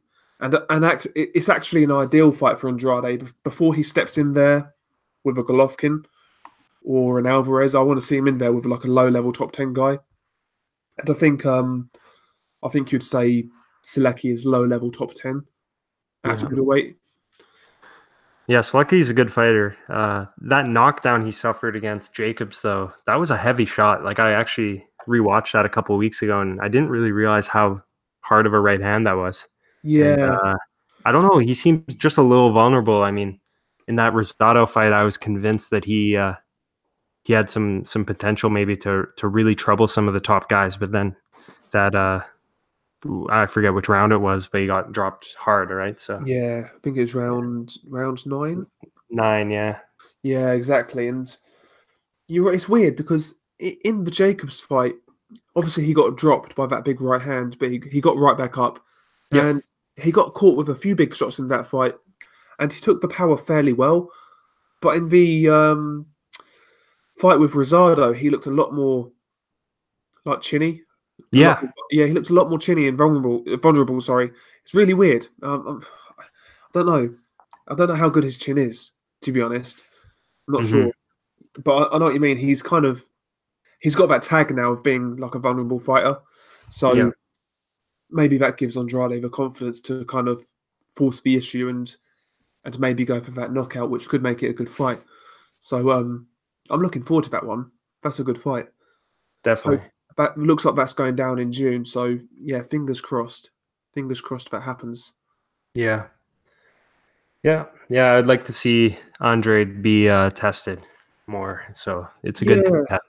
Yeah, I agree. I mean, Andrade right now, he won that belt against Carlton Dokwa. Yeah, I was at that fight. Yeah, he defended it against who did he? Akovov. Yeah, Akovov. Yeah. Yeah, so he's won the belt against the lesser guy. He's defended it against the lesser guy. Yeah, it's time for like a step up now. Let's see where he's at. Let's see what he brings, and we'll go from there. But yeah, I really like Andrade Selecki. I think it makes a lot of sense.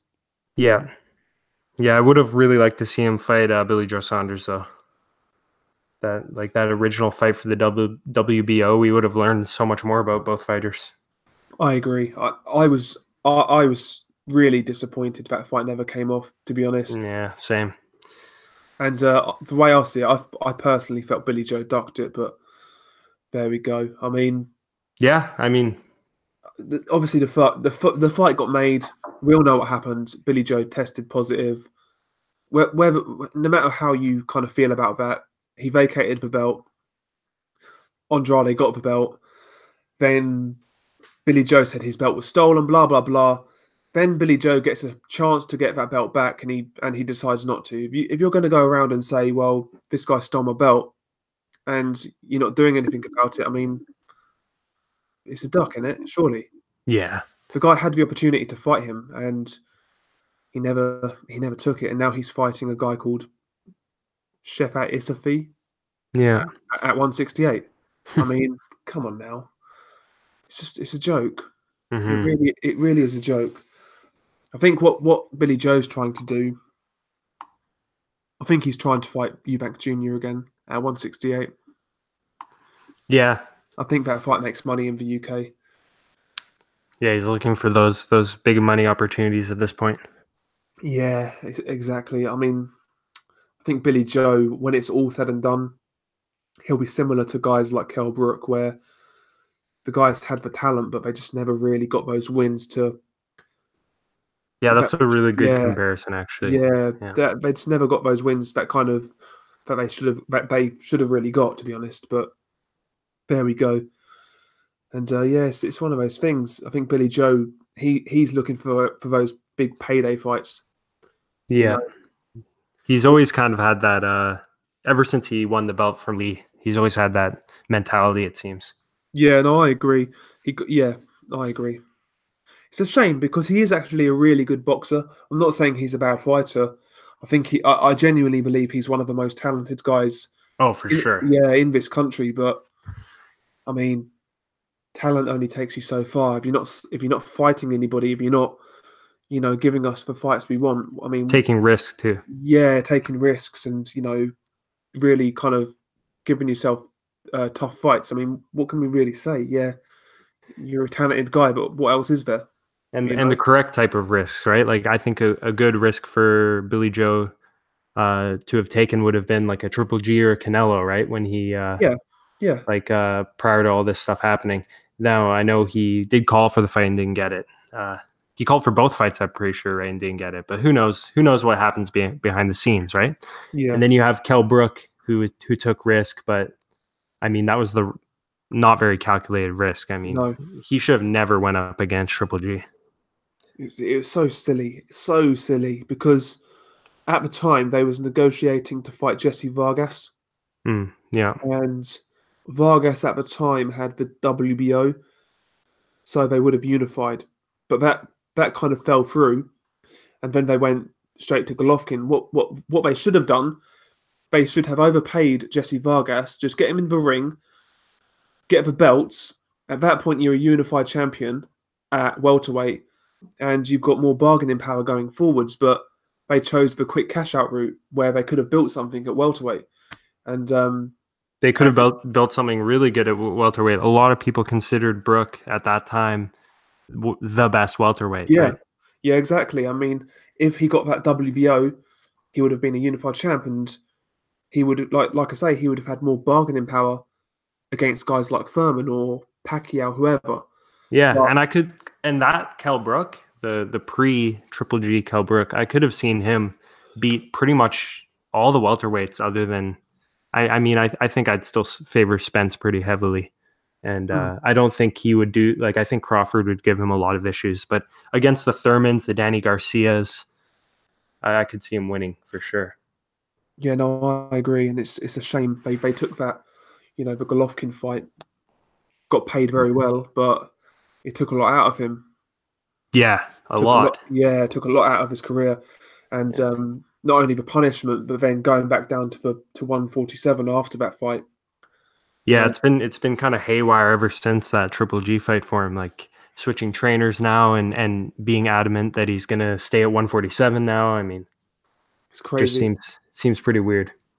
Yeah, it's crazy. I've followed Kell Brook's career for a long time, and I mean, before he even, won that belt, I mean, we was waiting for him to step up for years, because he was mandatory for, I think, Pacquiao in 2010. Holy. Yeah, wow. For the WBO belt. And that's when people first wanted to kind of see him step up. But it took him till 2014 to fight Porter. After that, he didn't really fight anybody, and his career just never really panned out. No. But it's a shame, man. It's because he was a super talented guy, but it's one of those things.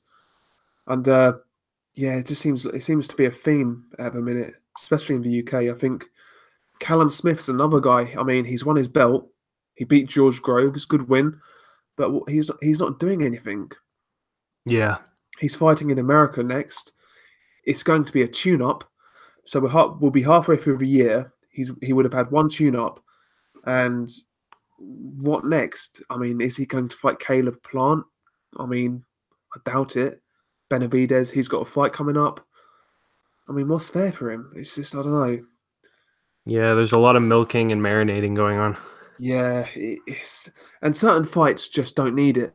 Like, the example that comes to my mind is light heavyweight. So we've seen Vodzik fight Dudu Nagumbu. Yeah. We've seen, well, we're going to see Beterbiev versus Kaladzic, which is, it's not a bad fight, but we could just have Beterbiev Vodzik straight away. Yeah. That fight's never going to be like a massive money spinner. It's always going to be a fight for us hardcores, you know? Yeah. There's no point trying to build that fight, in my opinion. But there's no real point in doing so. Yeah, Marination can't really bring it anywhere. Yeah, I mean, it's a great fight. It's a brilliant fight, but it's never going to be like a pay-per-view fight or anything major in terms of like financials. You know, it's certain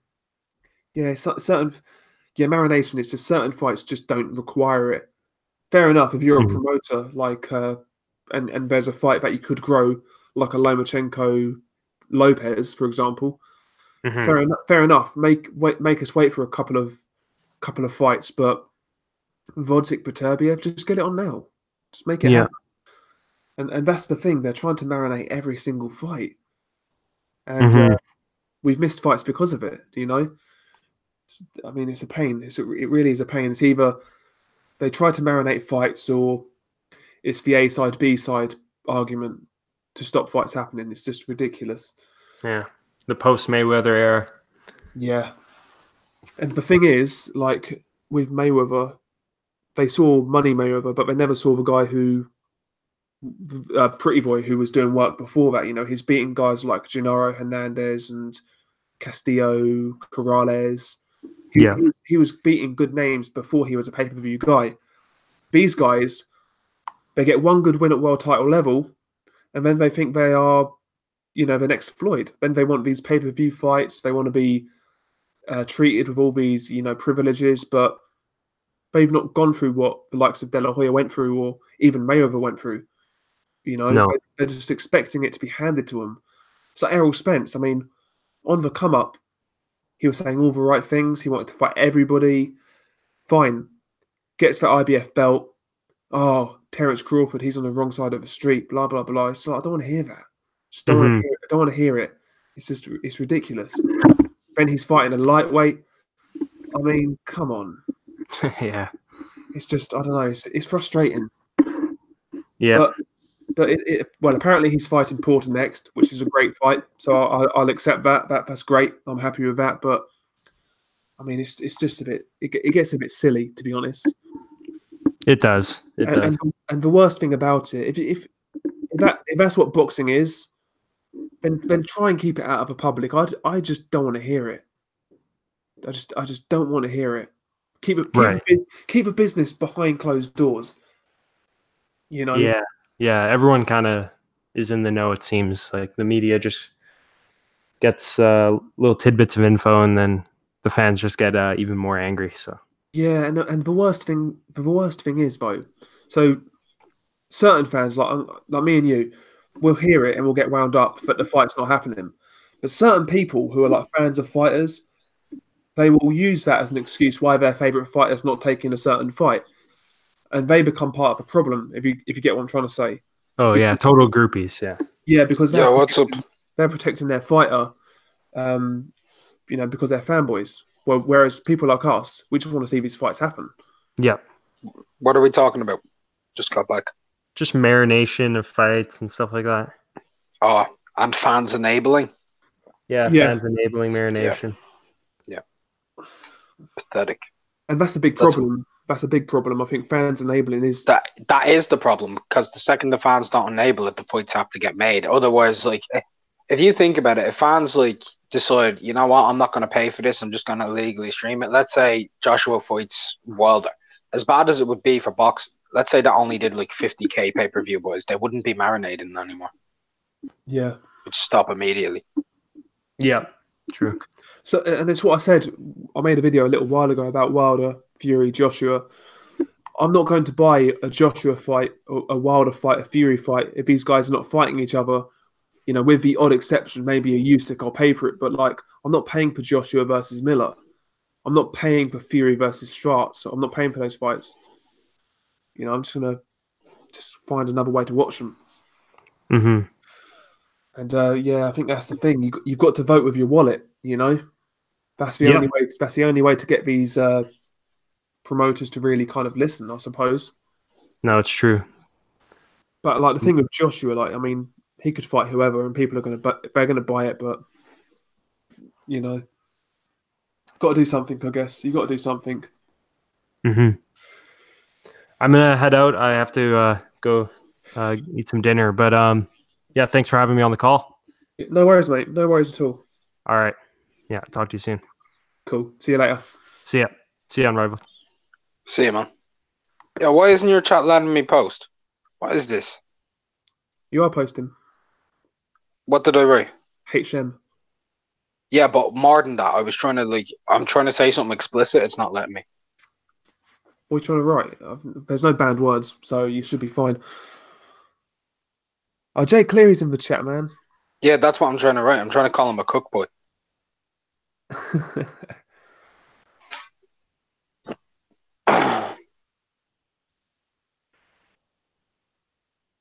Yeah, boxing brains. I agree, mate. I wouldn't pay to watch Broner these days. No way. I'd pay to watch Broner versus Tank. Christ. I would. Broner beats him. I don't know. He They got the does. same feet. He does. Don't know. AB. Pay to find out. No, I wouldn't pay for it. I'd stream it. You're part of the problem. I'd stream it. I'd pay for Javonta versus Lomachenko. Oh shit! I accidentally removed the comment by accident. My bad. I'm gonna wrap this up in a bit anyway. I hate doing it on this laptop. I really do. Yeah, you should do. You should do. Doing it on laptops is trash. Yeah.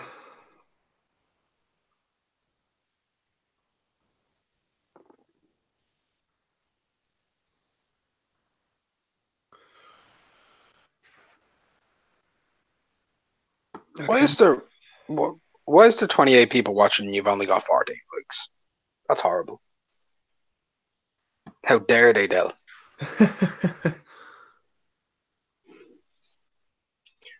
Ugh. Is everything all right there, mate? You've gone like awfully silent. No, I was looking through the chat. Missed a lot.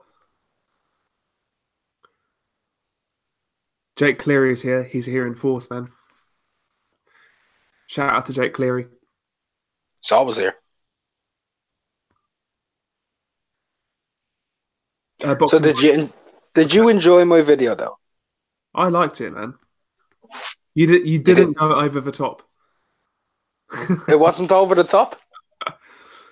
Well, YouTube agrees with me because somebody flagged it and it didn't get taken down. Guess what happened? It was age restricted. I was actually. It was only age restricted, man. Did you get many bad comments? No, but I got like 4 thumbs down. Oh well. Thumbs down is still a interaction, so a thumbs down is just as valuable as a thumbs up. That's a fact. Most definitely. Okay, boxing brains. What would be the worst style matchup? Like 2 runners. Sometimes like low output counter punchers or low output punchers fighting each other. That can be pretty boring. What are we talking about? Boxing brains. He's asked worst style matchups like 2 runners, etc. I think two low output guys who try to counter, that can be pretty bad. I think Huey Fury and Tyson Fury could be the worst boxing match in the history of the sport. It could be. O'Hara Davids versus Catterall was bad. True. 2 guys standing off each other, looking for that perfect shot. That was poor.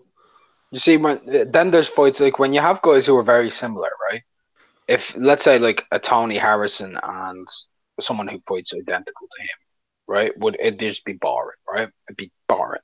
But if you get guys who are like Jose Ramirez and Josh Taylor. Yeah. Unreal. That'd be special.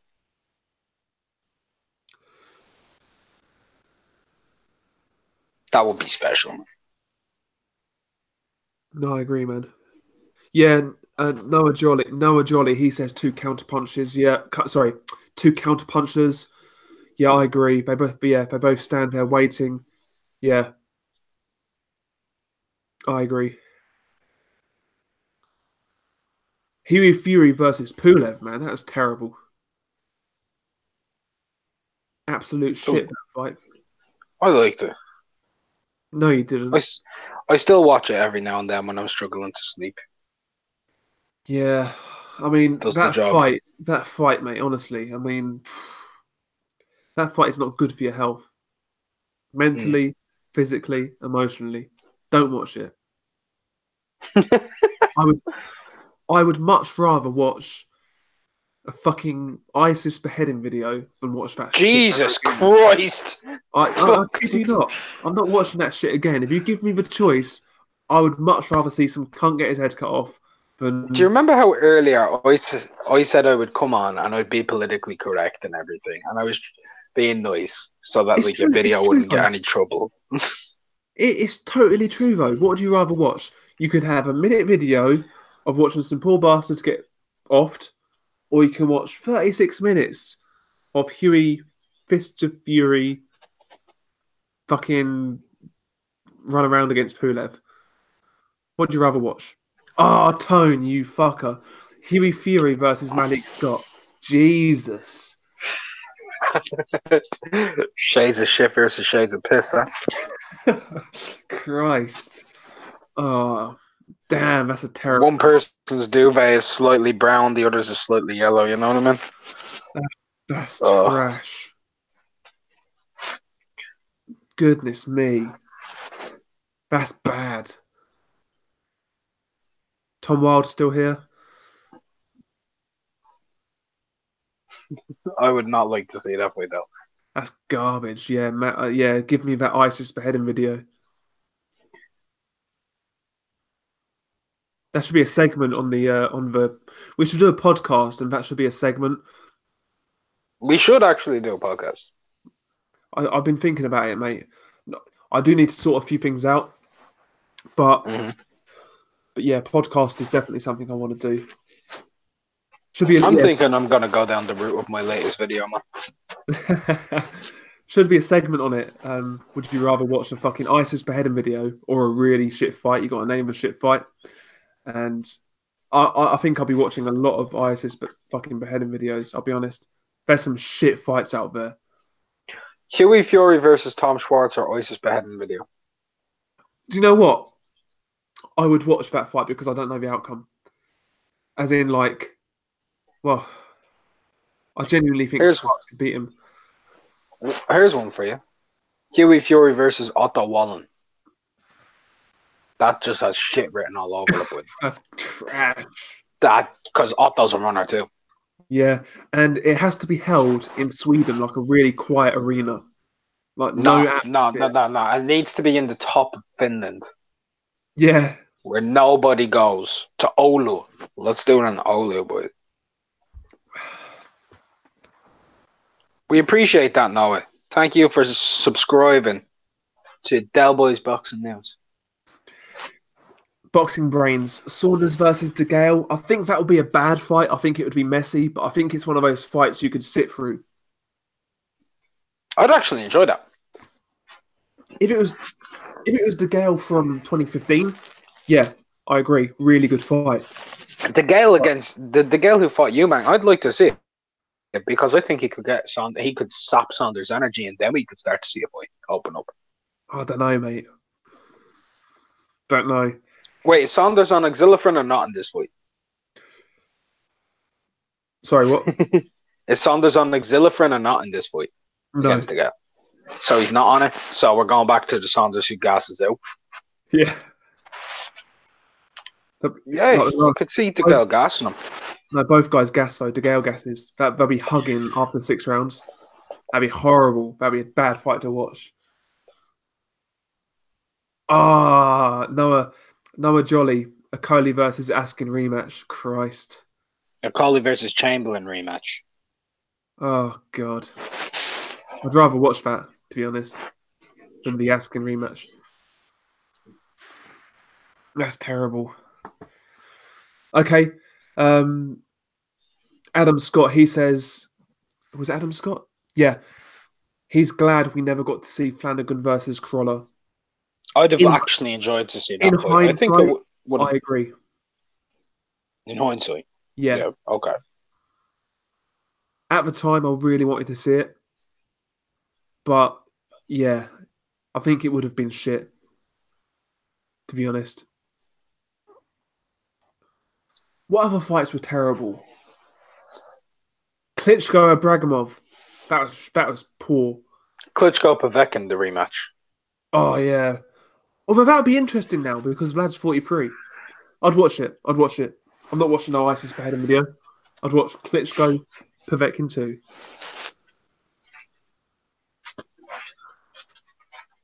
What else is out there?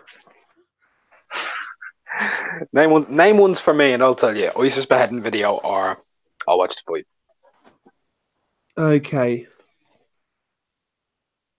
So we will have Ray Robinson versus Frankie Gavin.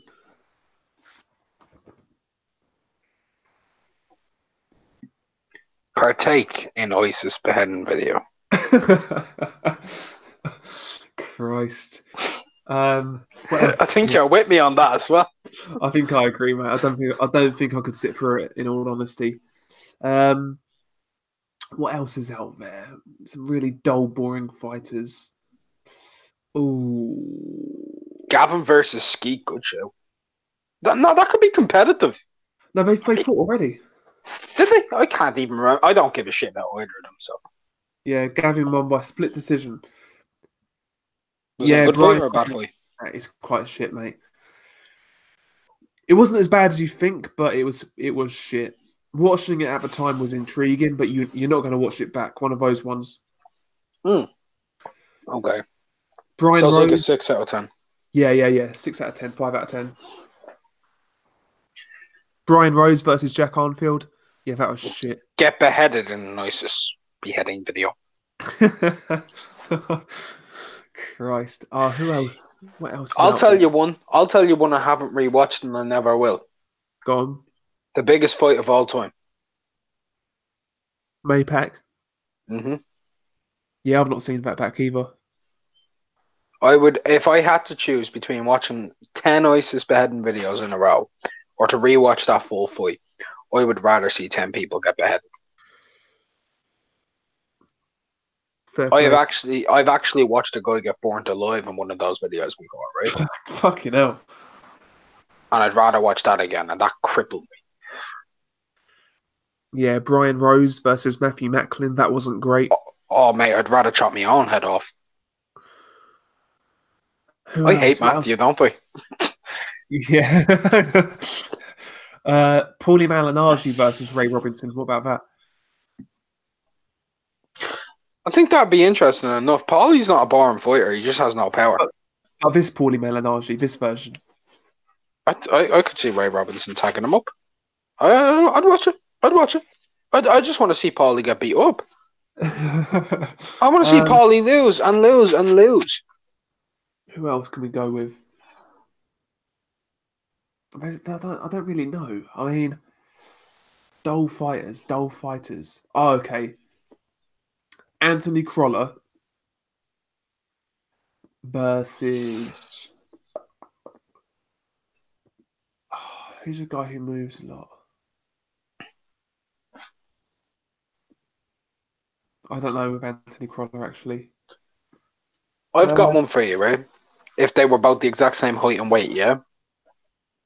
Are you ready for this? Go on. Anthony Crawler versus Rigondeaux. Oh, God. That'd be a beating, you know. I'd watch that. I'd watch it. There's some bad fights out there. There really is. What's the worst fight you've ever seen? I don't actually know. Do you know? Do you know that? Neither do I. But what I will say is, one of the worst fights I ever saw live had one of the greatest ending. Well, a really good ending. And that was Randall Bailey versus Mike Jones. Do you remember that fight? I actually do, yeah. Yeah. I think I've got one. I think I've got a fight that I think is actually the worst fight I've ever seen. And people can slate me on this because the outcome is kind of cool. But in hindsight, it kind of fucked everything up as well. And I'm going to go with Fury Klitsch. Yeah, that was bad. That was a terrible fight. That's hard to watch. Tone's put out a really good shout. ISIS death video or Henry Akinwande versus Lawrence Okoli. Sign me up. ISIS. I'm going to subscribe to the ISIS channel at this rate. Christ. Ah, yeah, boxing brains. Martin Murray versus James DeGale. Not a fan of that. Not a fan. Gavin McDonnell versus Jamie McDonnell. Yeah, fuck that. Christ. That's bad. That's really bad. Yeah, Adam Scott. Luis Ortiz versus Malik Scott. That was terrible. Awful. Malik was just running for his life. Terrible fight. Noah Jolly, Cash Ali versus Hughie Fury. Yeah, that would be terrible. Right, I've got one for you, yeah? Since we're doing this, it's not going to be an ISIS beheading video. It's going to be something else, right? You ready, though? Yep. Would you rather watch Tyson Fury versus Vladimir Klitschko, followed by Hughie Fury versus Pulev, followed by Maypac, followed by every fight in a row, or Adam Smith and Madeline McCann's unreleased sex tape? Can I add a caveat? Can I add a caveat? What's your caveat? Can I sell that tape on to the authorities / newspapers? Well, if you've watched it, you're going to go to prison. Prison or watching Fury, Klitschko, Pulev, Huey? It's a tough one. I'll watch the fights. I'll watch the fights. There we go. Good man. You see, I've already watched the fight, so I can do it again. Okay. Just because you brought up Adam Smith, you could hack into any one man's computer in boxing. Actually, no. No. Who would you rather? Okay, you've got two computers. You can only log on to one. One of the computers belongs to Adam Smith. The other computer belongs to Shelley Finkel. Shelley, I'm coming for you. I'm coming for you, Shelley. Whose computer do you log on to? I log on to I log, mate. You're going into a world of child pornography immediately in either one. Like that's actually the truth. Like both men are sus, aren't they? I don't know. I'd go into Shelley Finkel's just because mainly I think it'd be a bigger bust. Yeah. I don't know. Adam Smith would be a big bust in the UK. It would be a big bust. But Shelley Finkel is worldwide known. Yeah, he is. He is. He's a boxing Hall of Famer, is he not? He is, yeah. Worked with a lot of fighters, yeah. Top end manager, promoter. I think I'd have to go with Adam Smith. I'm sorry. Yeah, you see, but that's the good thing. You see, I'm gonna bust out Finkel. You're gonna bust out Smith. Yeah, I think. I don't think Smith would. He's a veteran at that though. I think he'll hide everything. Everything will be hidden. Whose house would you rather be held captive in? Shelley Finkel's or Adam Smith's? Jesus. I wouldn't rather be in any. Yeah, but of the two, which one would you rather be in? Whose house would you rather be held captive in? So, would you rather be held captive by Adam Smith or Shelley Finkel? Define held captive. You're held captive. You can't do anything. You're captive. You can break out of captivity. You are held captive. Shit. You are held. I didn't say you were held. I said you are. So you are held in captivity. Shelley Finkel, because he'll die quicker. He's an old man. Adam Smith, because I reckon that if you play along with him, it won't work for him anymore and he'd go flaccid.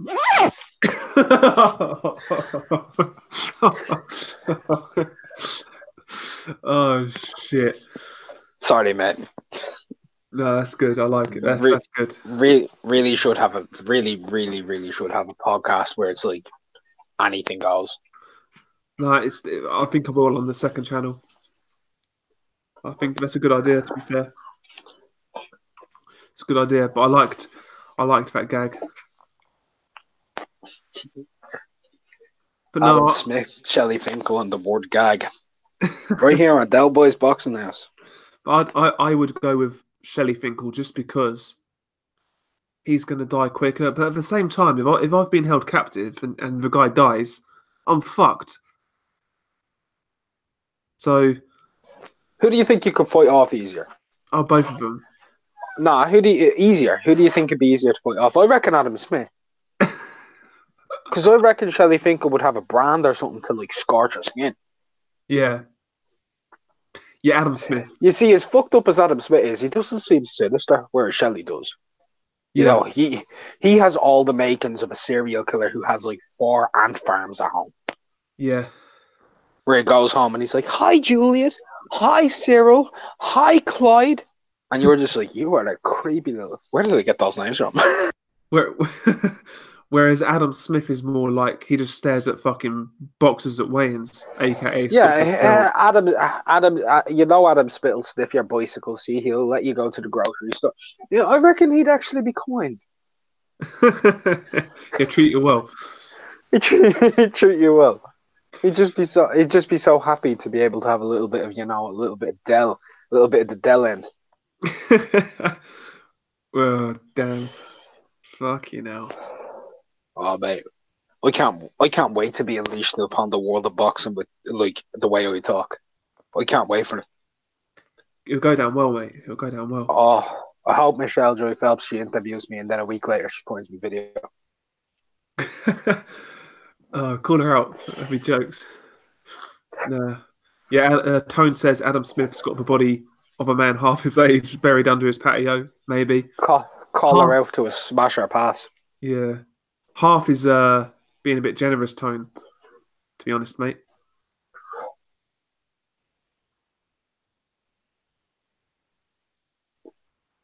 I really want that video to go viral, man. That'd be cool, man. Noah Jolly, man. That's good, man. That's good. As long as we make someone laugh, that's good, man.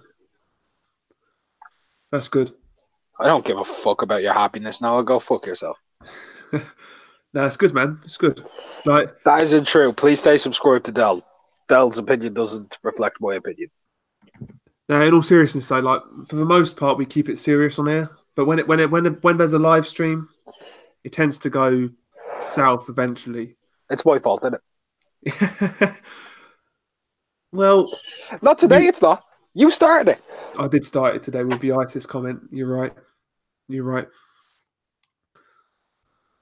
I was well behaved. You were well behaved, actually. Yeah. Noah. Oh, have you cut out?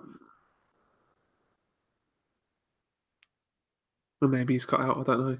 No, I haven't. I mute myself because I'm going for a slash, buddy. Fair play. Fair play. I've been debating it, mate. But would you rather I keep my microphone on? I'll keep it on for you if you want. No, you can turn it off. Me. Yeah, here we go. Thank you, Jake. Thank you very much. This one goes out to the chat, though. So I'm asking the chat. You have a small child and it has to be babysat by one person.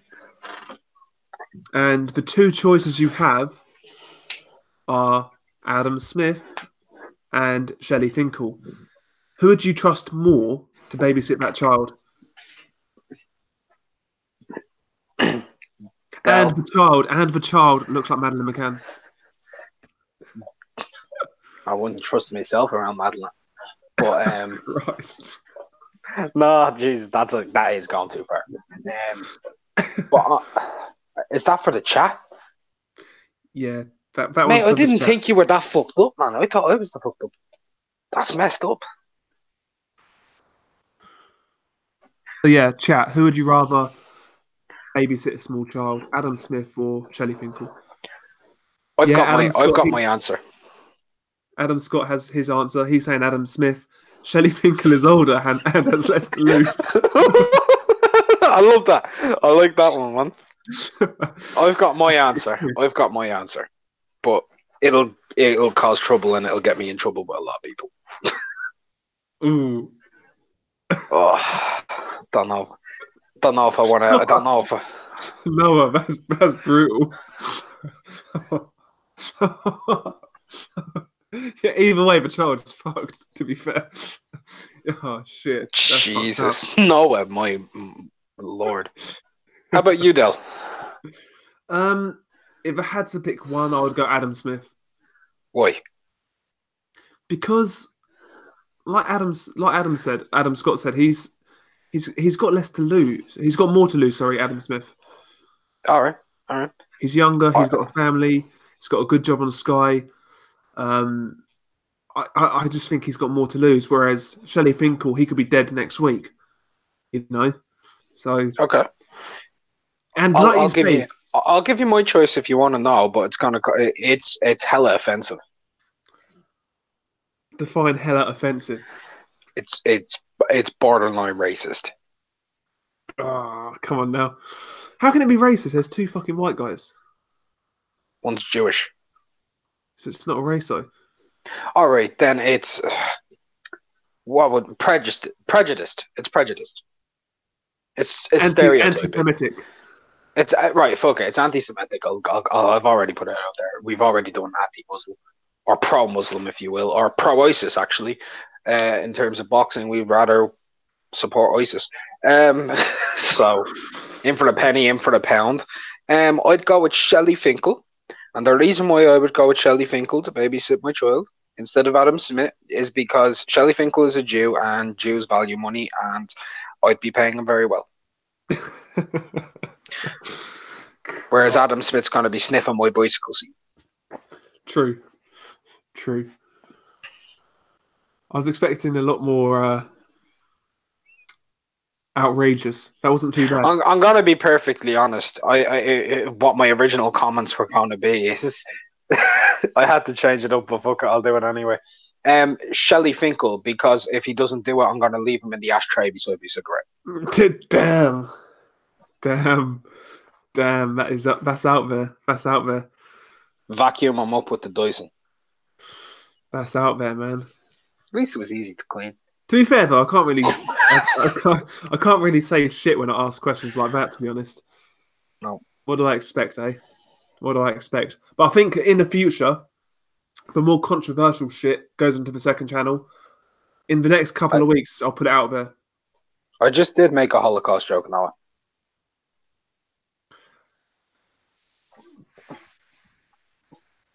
But yeah, the more controversial shit's going to go on the second channel.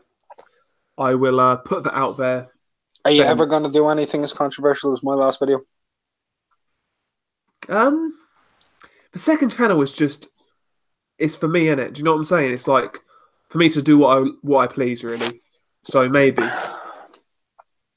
I think that's where, like, I'll do live streams on it. I'll do random stuff, really. No real goal for it, to be honest, for second channel. Just do as I please, really. Some serious stuff, some stories. Yeah, just things like that, really. I've been meaning to put it out there for a long time, but I've not really got around to it. And I don't want to put it out there when I'm not going to put any content out. To be honest, even if I do like a video a week, I just want to do something regular on it before I start it. Delamac TV. I like the name. What's the name of it to you? What is it? Now, Jake Cleary, he made an idea, Delamac TV. No, that'll never happen. You see, I'd be willing to do it, but Dell's too much of a chauvinistic pig to allow equality and have my name in the title. Man's a diva. You don't know what it's like behind the scenes, man. I send him a message on Twitter, he doesn't respond for 18 hours. Oh yeah, I didn't respond for a long time. What did you even message me? Oh, I forgot. See, he doesn't even remember me. I'm an afterthought. I'm a one-night stand. He slid into the DMs, and I didn't really. Oh, guys, you should see our DMs though. They're lit as fuck. What have we talked about on there, Del?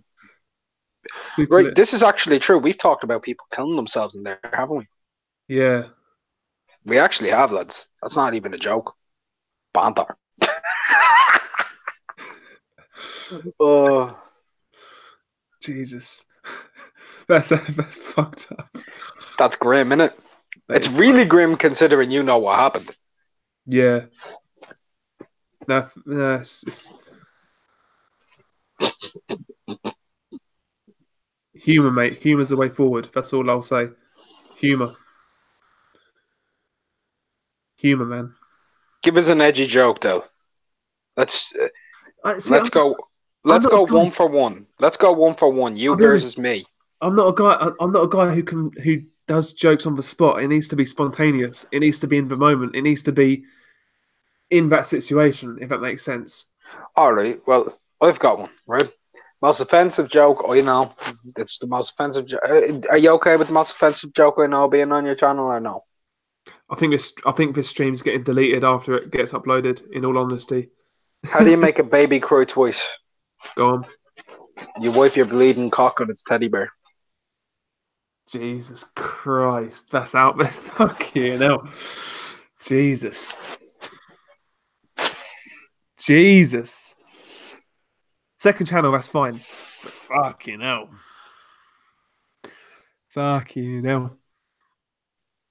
Yeah, I like edgy jokes as well, man. What does a baby in a blender look like? I know the answer. Just tell Del. I know the answer. I'm not going to say it out loud.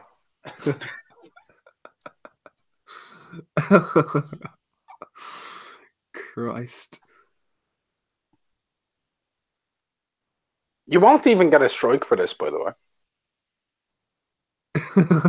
No, Johnny. Oh shit. No, I know we've had a few controversial streams I've left up and nothing's happened yet. Mate, look at the stream I did. That shit's up. It's just age restricted.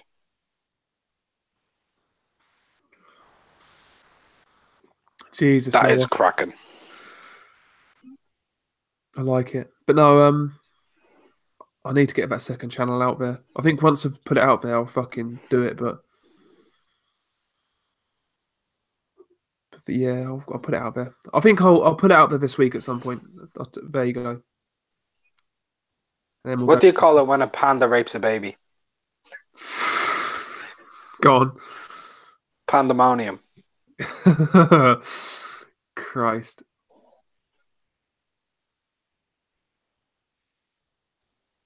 Go on, Noah. Oh, Noah, no. Noah, don't do it. Do it. Noah, don't fucking do it. I heard this joke about a month ago and I was pissing myself for an hour.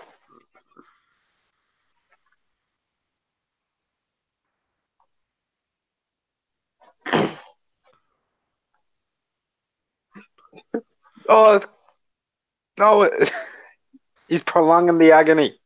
Go on, Noah. I need it. I need the answer.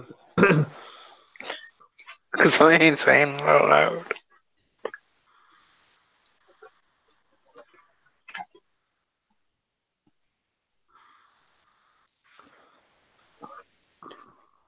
Would you shag Adam Smith? No. I'd do it. Was it fucking hell? Mate, mate, I'm not afraid to say anything. To get Sky TV dates. Yeah, exactly. It'll happen. Really, no. Really? I'm going to have to Google this joke now. Who's the fastest readers? No worries. Joke. Hang on. Mate, I can tell it for you if you want. I know it. Do you want to know? Oh, shit. Now you know why I didn't want to say it out loud. Okay. Who are the fastest readers in the world? Don't do it, Dill. 9/11 victims. They went through 89 stories in 7 seconds. Every time. That's up my street. Now that's up my street. I like it. What's the last thing to go through the mind of the 9/11 jumpers? Go on. Their ankles. Fucking hell. Oh, mate, if you want all these fucked up jokes, I've got you. Right? Here we go. Here we go, right? What's the very first ever extreme sport? Go on. Hide and seek and Frank edition. Jesus Christ. It's true. It's true. I remember back in Germany when they were trying to promote gay rights and everything, and they told Anne Frank to come out of the closet. Boy, did she get fucked. Literally.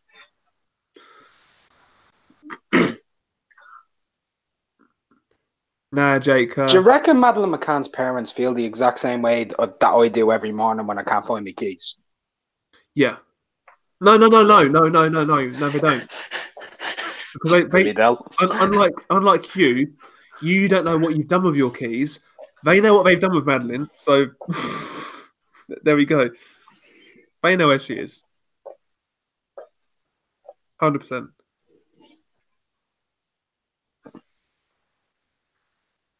%.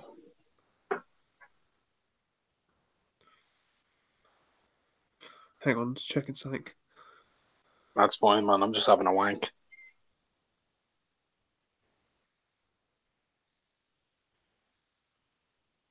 Fair play, mate. Fair play. Got to be done. Scott 70. What's the most common crime committed by trannies? Mail fraud. Yeah. Oh Christ. That's just bad. It's good, That's just mate. bad, Joe. It's good. I like it. See, I like it can never be mail fraud because you always know. You see, fraud requires that it's deception. I've never seen a tranny who deceived me. Never deceived me.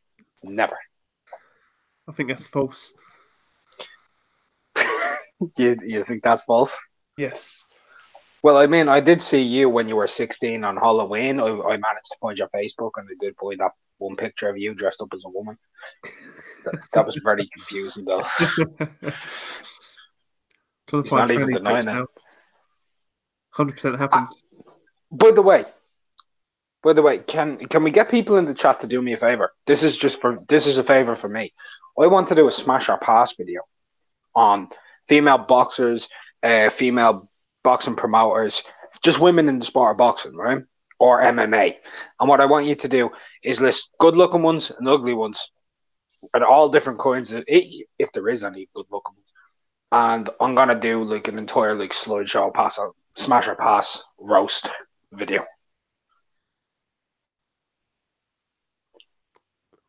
You cool with that, Bill? Yeah, man. Nah, Jake, I know you're messing, Jake. What's Jake done? Nah, he's messing. He's flagging. I'm surprised we've not been flagged yet. In all honesty, No, the answer is society, mate.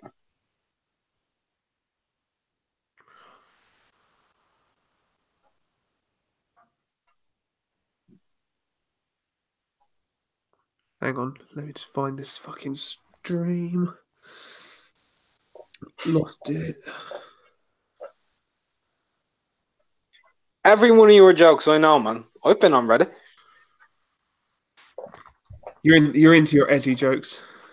Oh yeah, man. I'm edgy as they come. Edgy as fuck. Yeah, man. Hashtag woke. Woke. Yeah. Del's a little hype man. Edgy as fuck. Woke.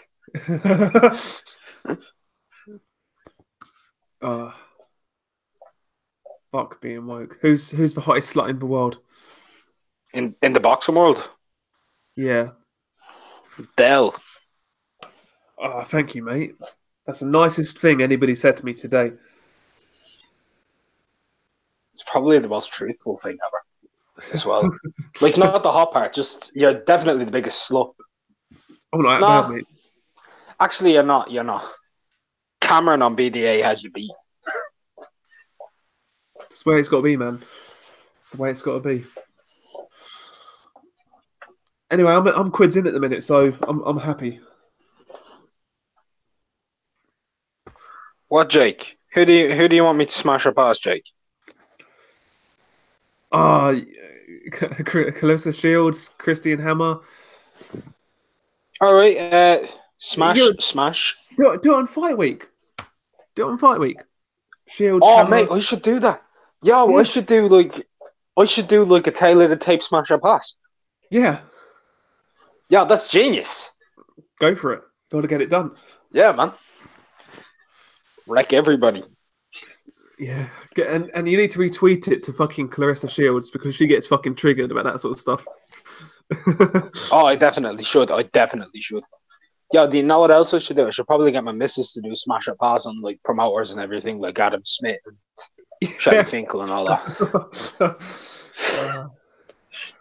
Set up the face cam and everything like that. Have a woman on my channel. That's 5,000 subs.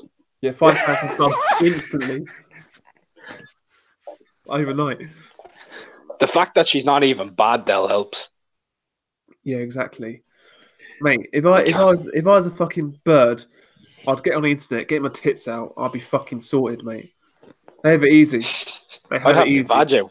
Yeah, I'd have my vag out. exactly. I'd be on Chatterbait every night. I mean, I already am, you know. might as well make some profit. Fucking hell. But I'll be one of those. No, yeah, fucking, mate. I'll be one of those fucking sluts on fucking Twitch. You know those cunts who play games, just get their tits out basically, sit there with cleavage out, sorted. Get some thirsty people to donate. Bang, quids in. They've got it easy, mate. They've got it easy. They do. Here, mate. I'm gonna send you a picture on Twitter. Yeah. Smash or pass? Let's have a look.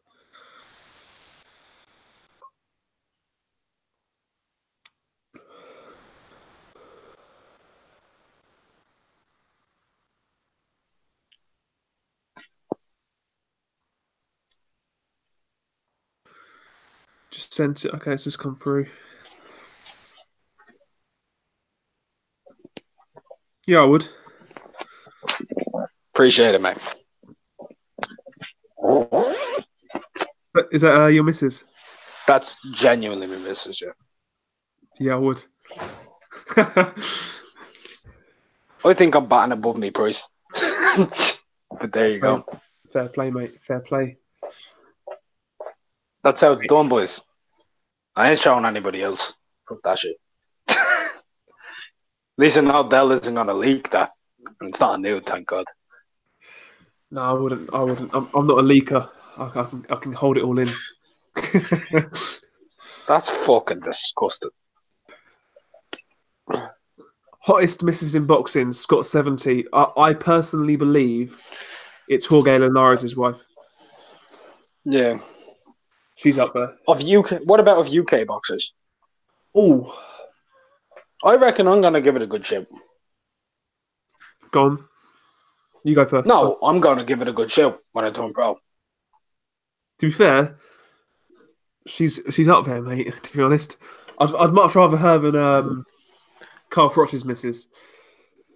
Carl Froch's missus Yeah. is a fucking gobshite, man. Fucking hell. Who else is out there? I don't know. James DeGale. I know it's not a missus, but James DeGale's sister's all right. DeGale's sister. My missus is nicer. James DeGale's sister's bang average. No, I wouldn't say that. She's not bang average at all. To me, she is. No, Jolly, man. Jesus. She might be now, though, to be fair. Hottest missus in boxing. There's Noah Jolly, like he's like my little twin.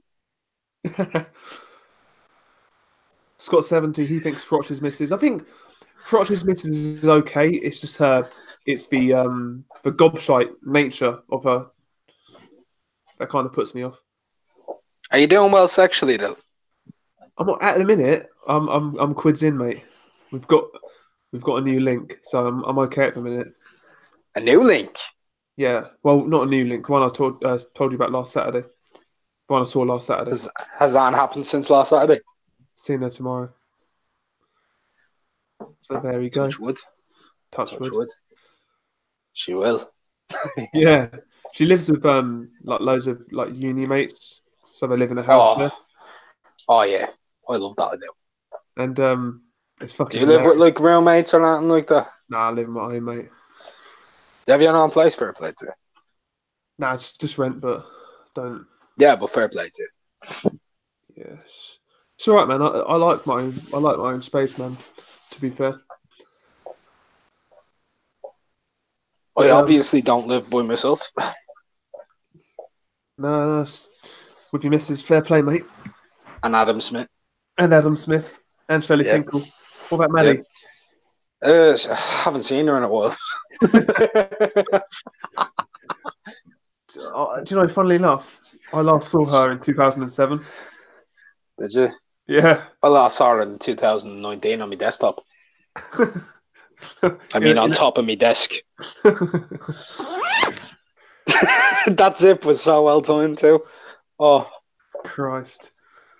Nah, but Adam Scott, I went round her place. So, yeah, stayed around hers on Saturday. I've not seen Bellew's missus. As much as I'm a fan of Bellew, I've not seen his missus. And Del, don't take her back to your place. No, I've not. I've made that. I've made that mistake before. Yeah, you don't. Who the fuck said take her? Adam Scott, you were as dumb as the fucking golfer. You don't take a board back here you don't know to your gaff. You go to hers. You know that you can leave at any time.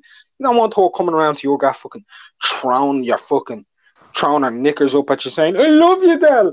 Please. I'm sorry. Oh, God. Yeah, I just can't deal with that, mate, to be honest. It's fucking... But no, it's all right in a minute. It's all right. Manny's mum would get it because you know that there's a possibility your kid's going to make you a fuck ton of money. Yeah, those strong genes. Yeah, you're right. Just mix it in with my fucking height and reach and everything like that, man. I wouldn't go there personally. You can be you're braver than me. You can go in there. I smashed one Filipino, but I still smash another. Good puss. No, man, all the same, mate. All the same to me. All the same. Adam, I'm going to give Adam the best piece of advice. Don't take a girl back to your gaff unless you know her for quite a while. Unless, like, something serious, don't bring her back to your gaff.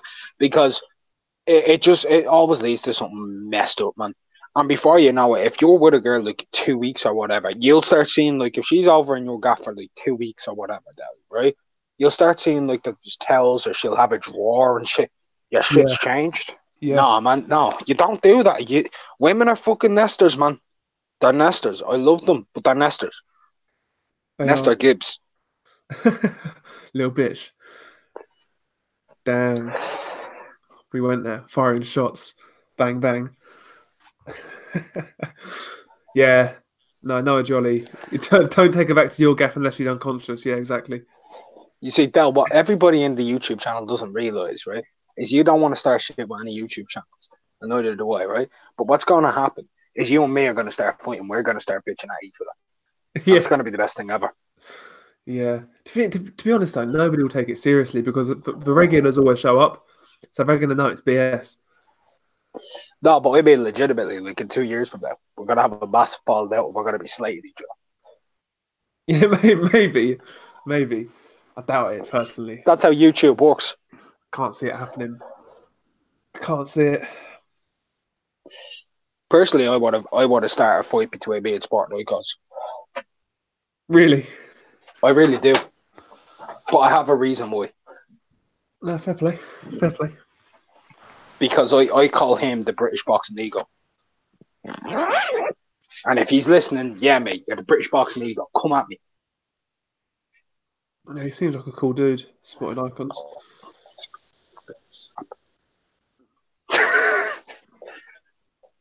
Dell doesn't want to start any trouble. I've been subbed to him for ages.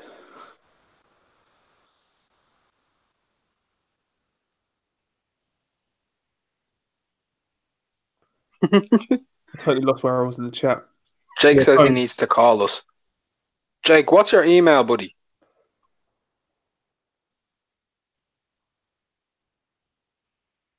Yeah, I'm gonna wrap this up in a second anyway, mate, because I need a shit, to be honest, as well.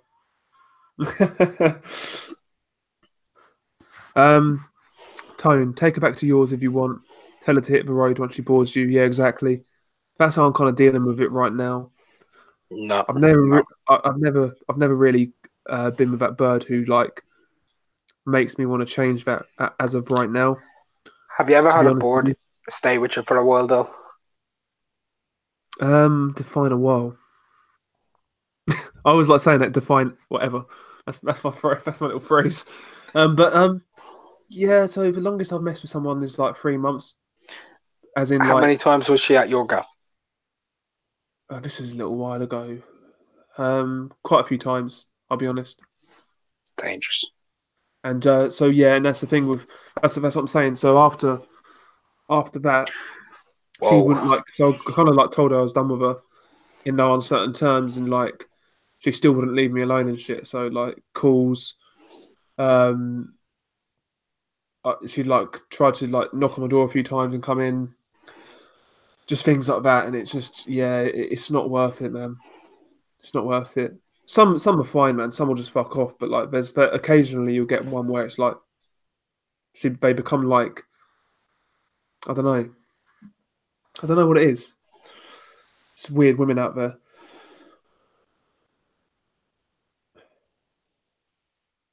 But like one thing I've noticed is like I'm always pretty open with fucking girls, with women. I shouldn't say girls, with women. And I'll be honest with them. I usually say I'm not looking for a relationship. Blah blah blah. I'm not ready. I just don't want one. Blah blah blah. And they still try and fix you in it. Mm-hmm. You know what I mean? They try and fix you. Like no, it's weird, man. I don't need fixing. It's not going to work. It ain't going to work. I'm going to stay fucked up. And yeah, gonna go. I like the way things are going at the minute, to be honest. So I'm gonna keep it that way for a bit longer. I think I'm gonna wrap this up, by the way, mate, because I'm desperate for a poo, to be honest. I'm fucking twitching, mate. So I'm gonna stop the broadcast. I think we'll do one tomorrow, though. Yeah, maybe I don't know. Yeah, I'll definitely live stream tomorrow. To be fair, thank you to the chat for showing up. Thank you to McGregor for coming on. Also, thank you to Boundless Boxing Talk, who was on earlier. Mm-hmm. Shout out to all you guys. Peace.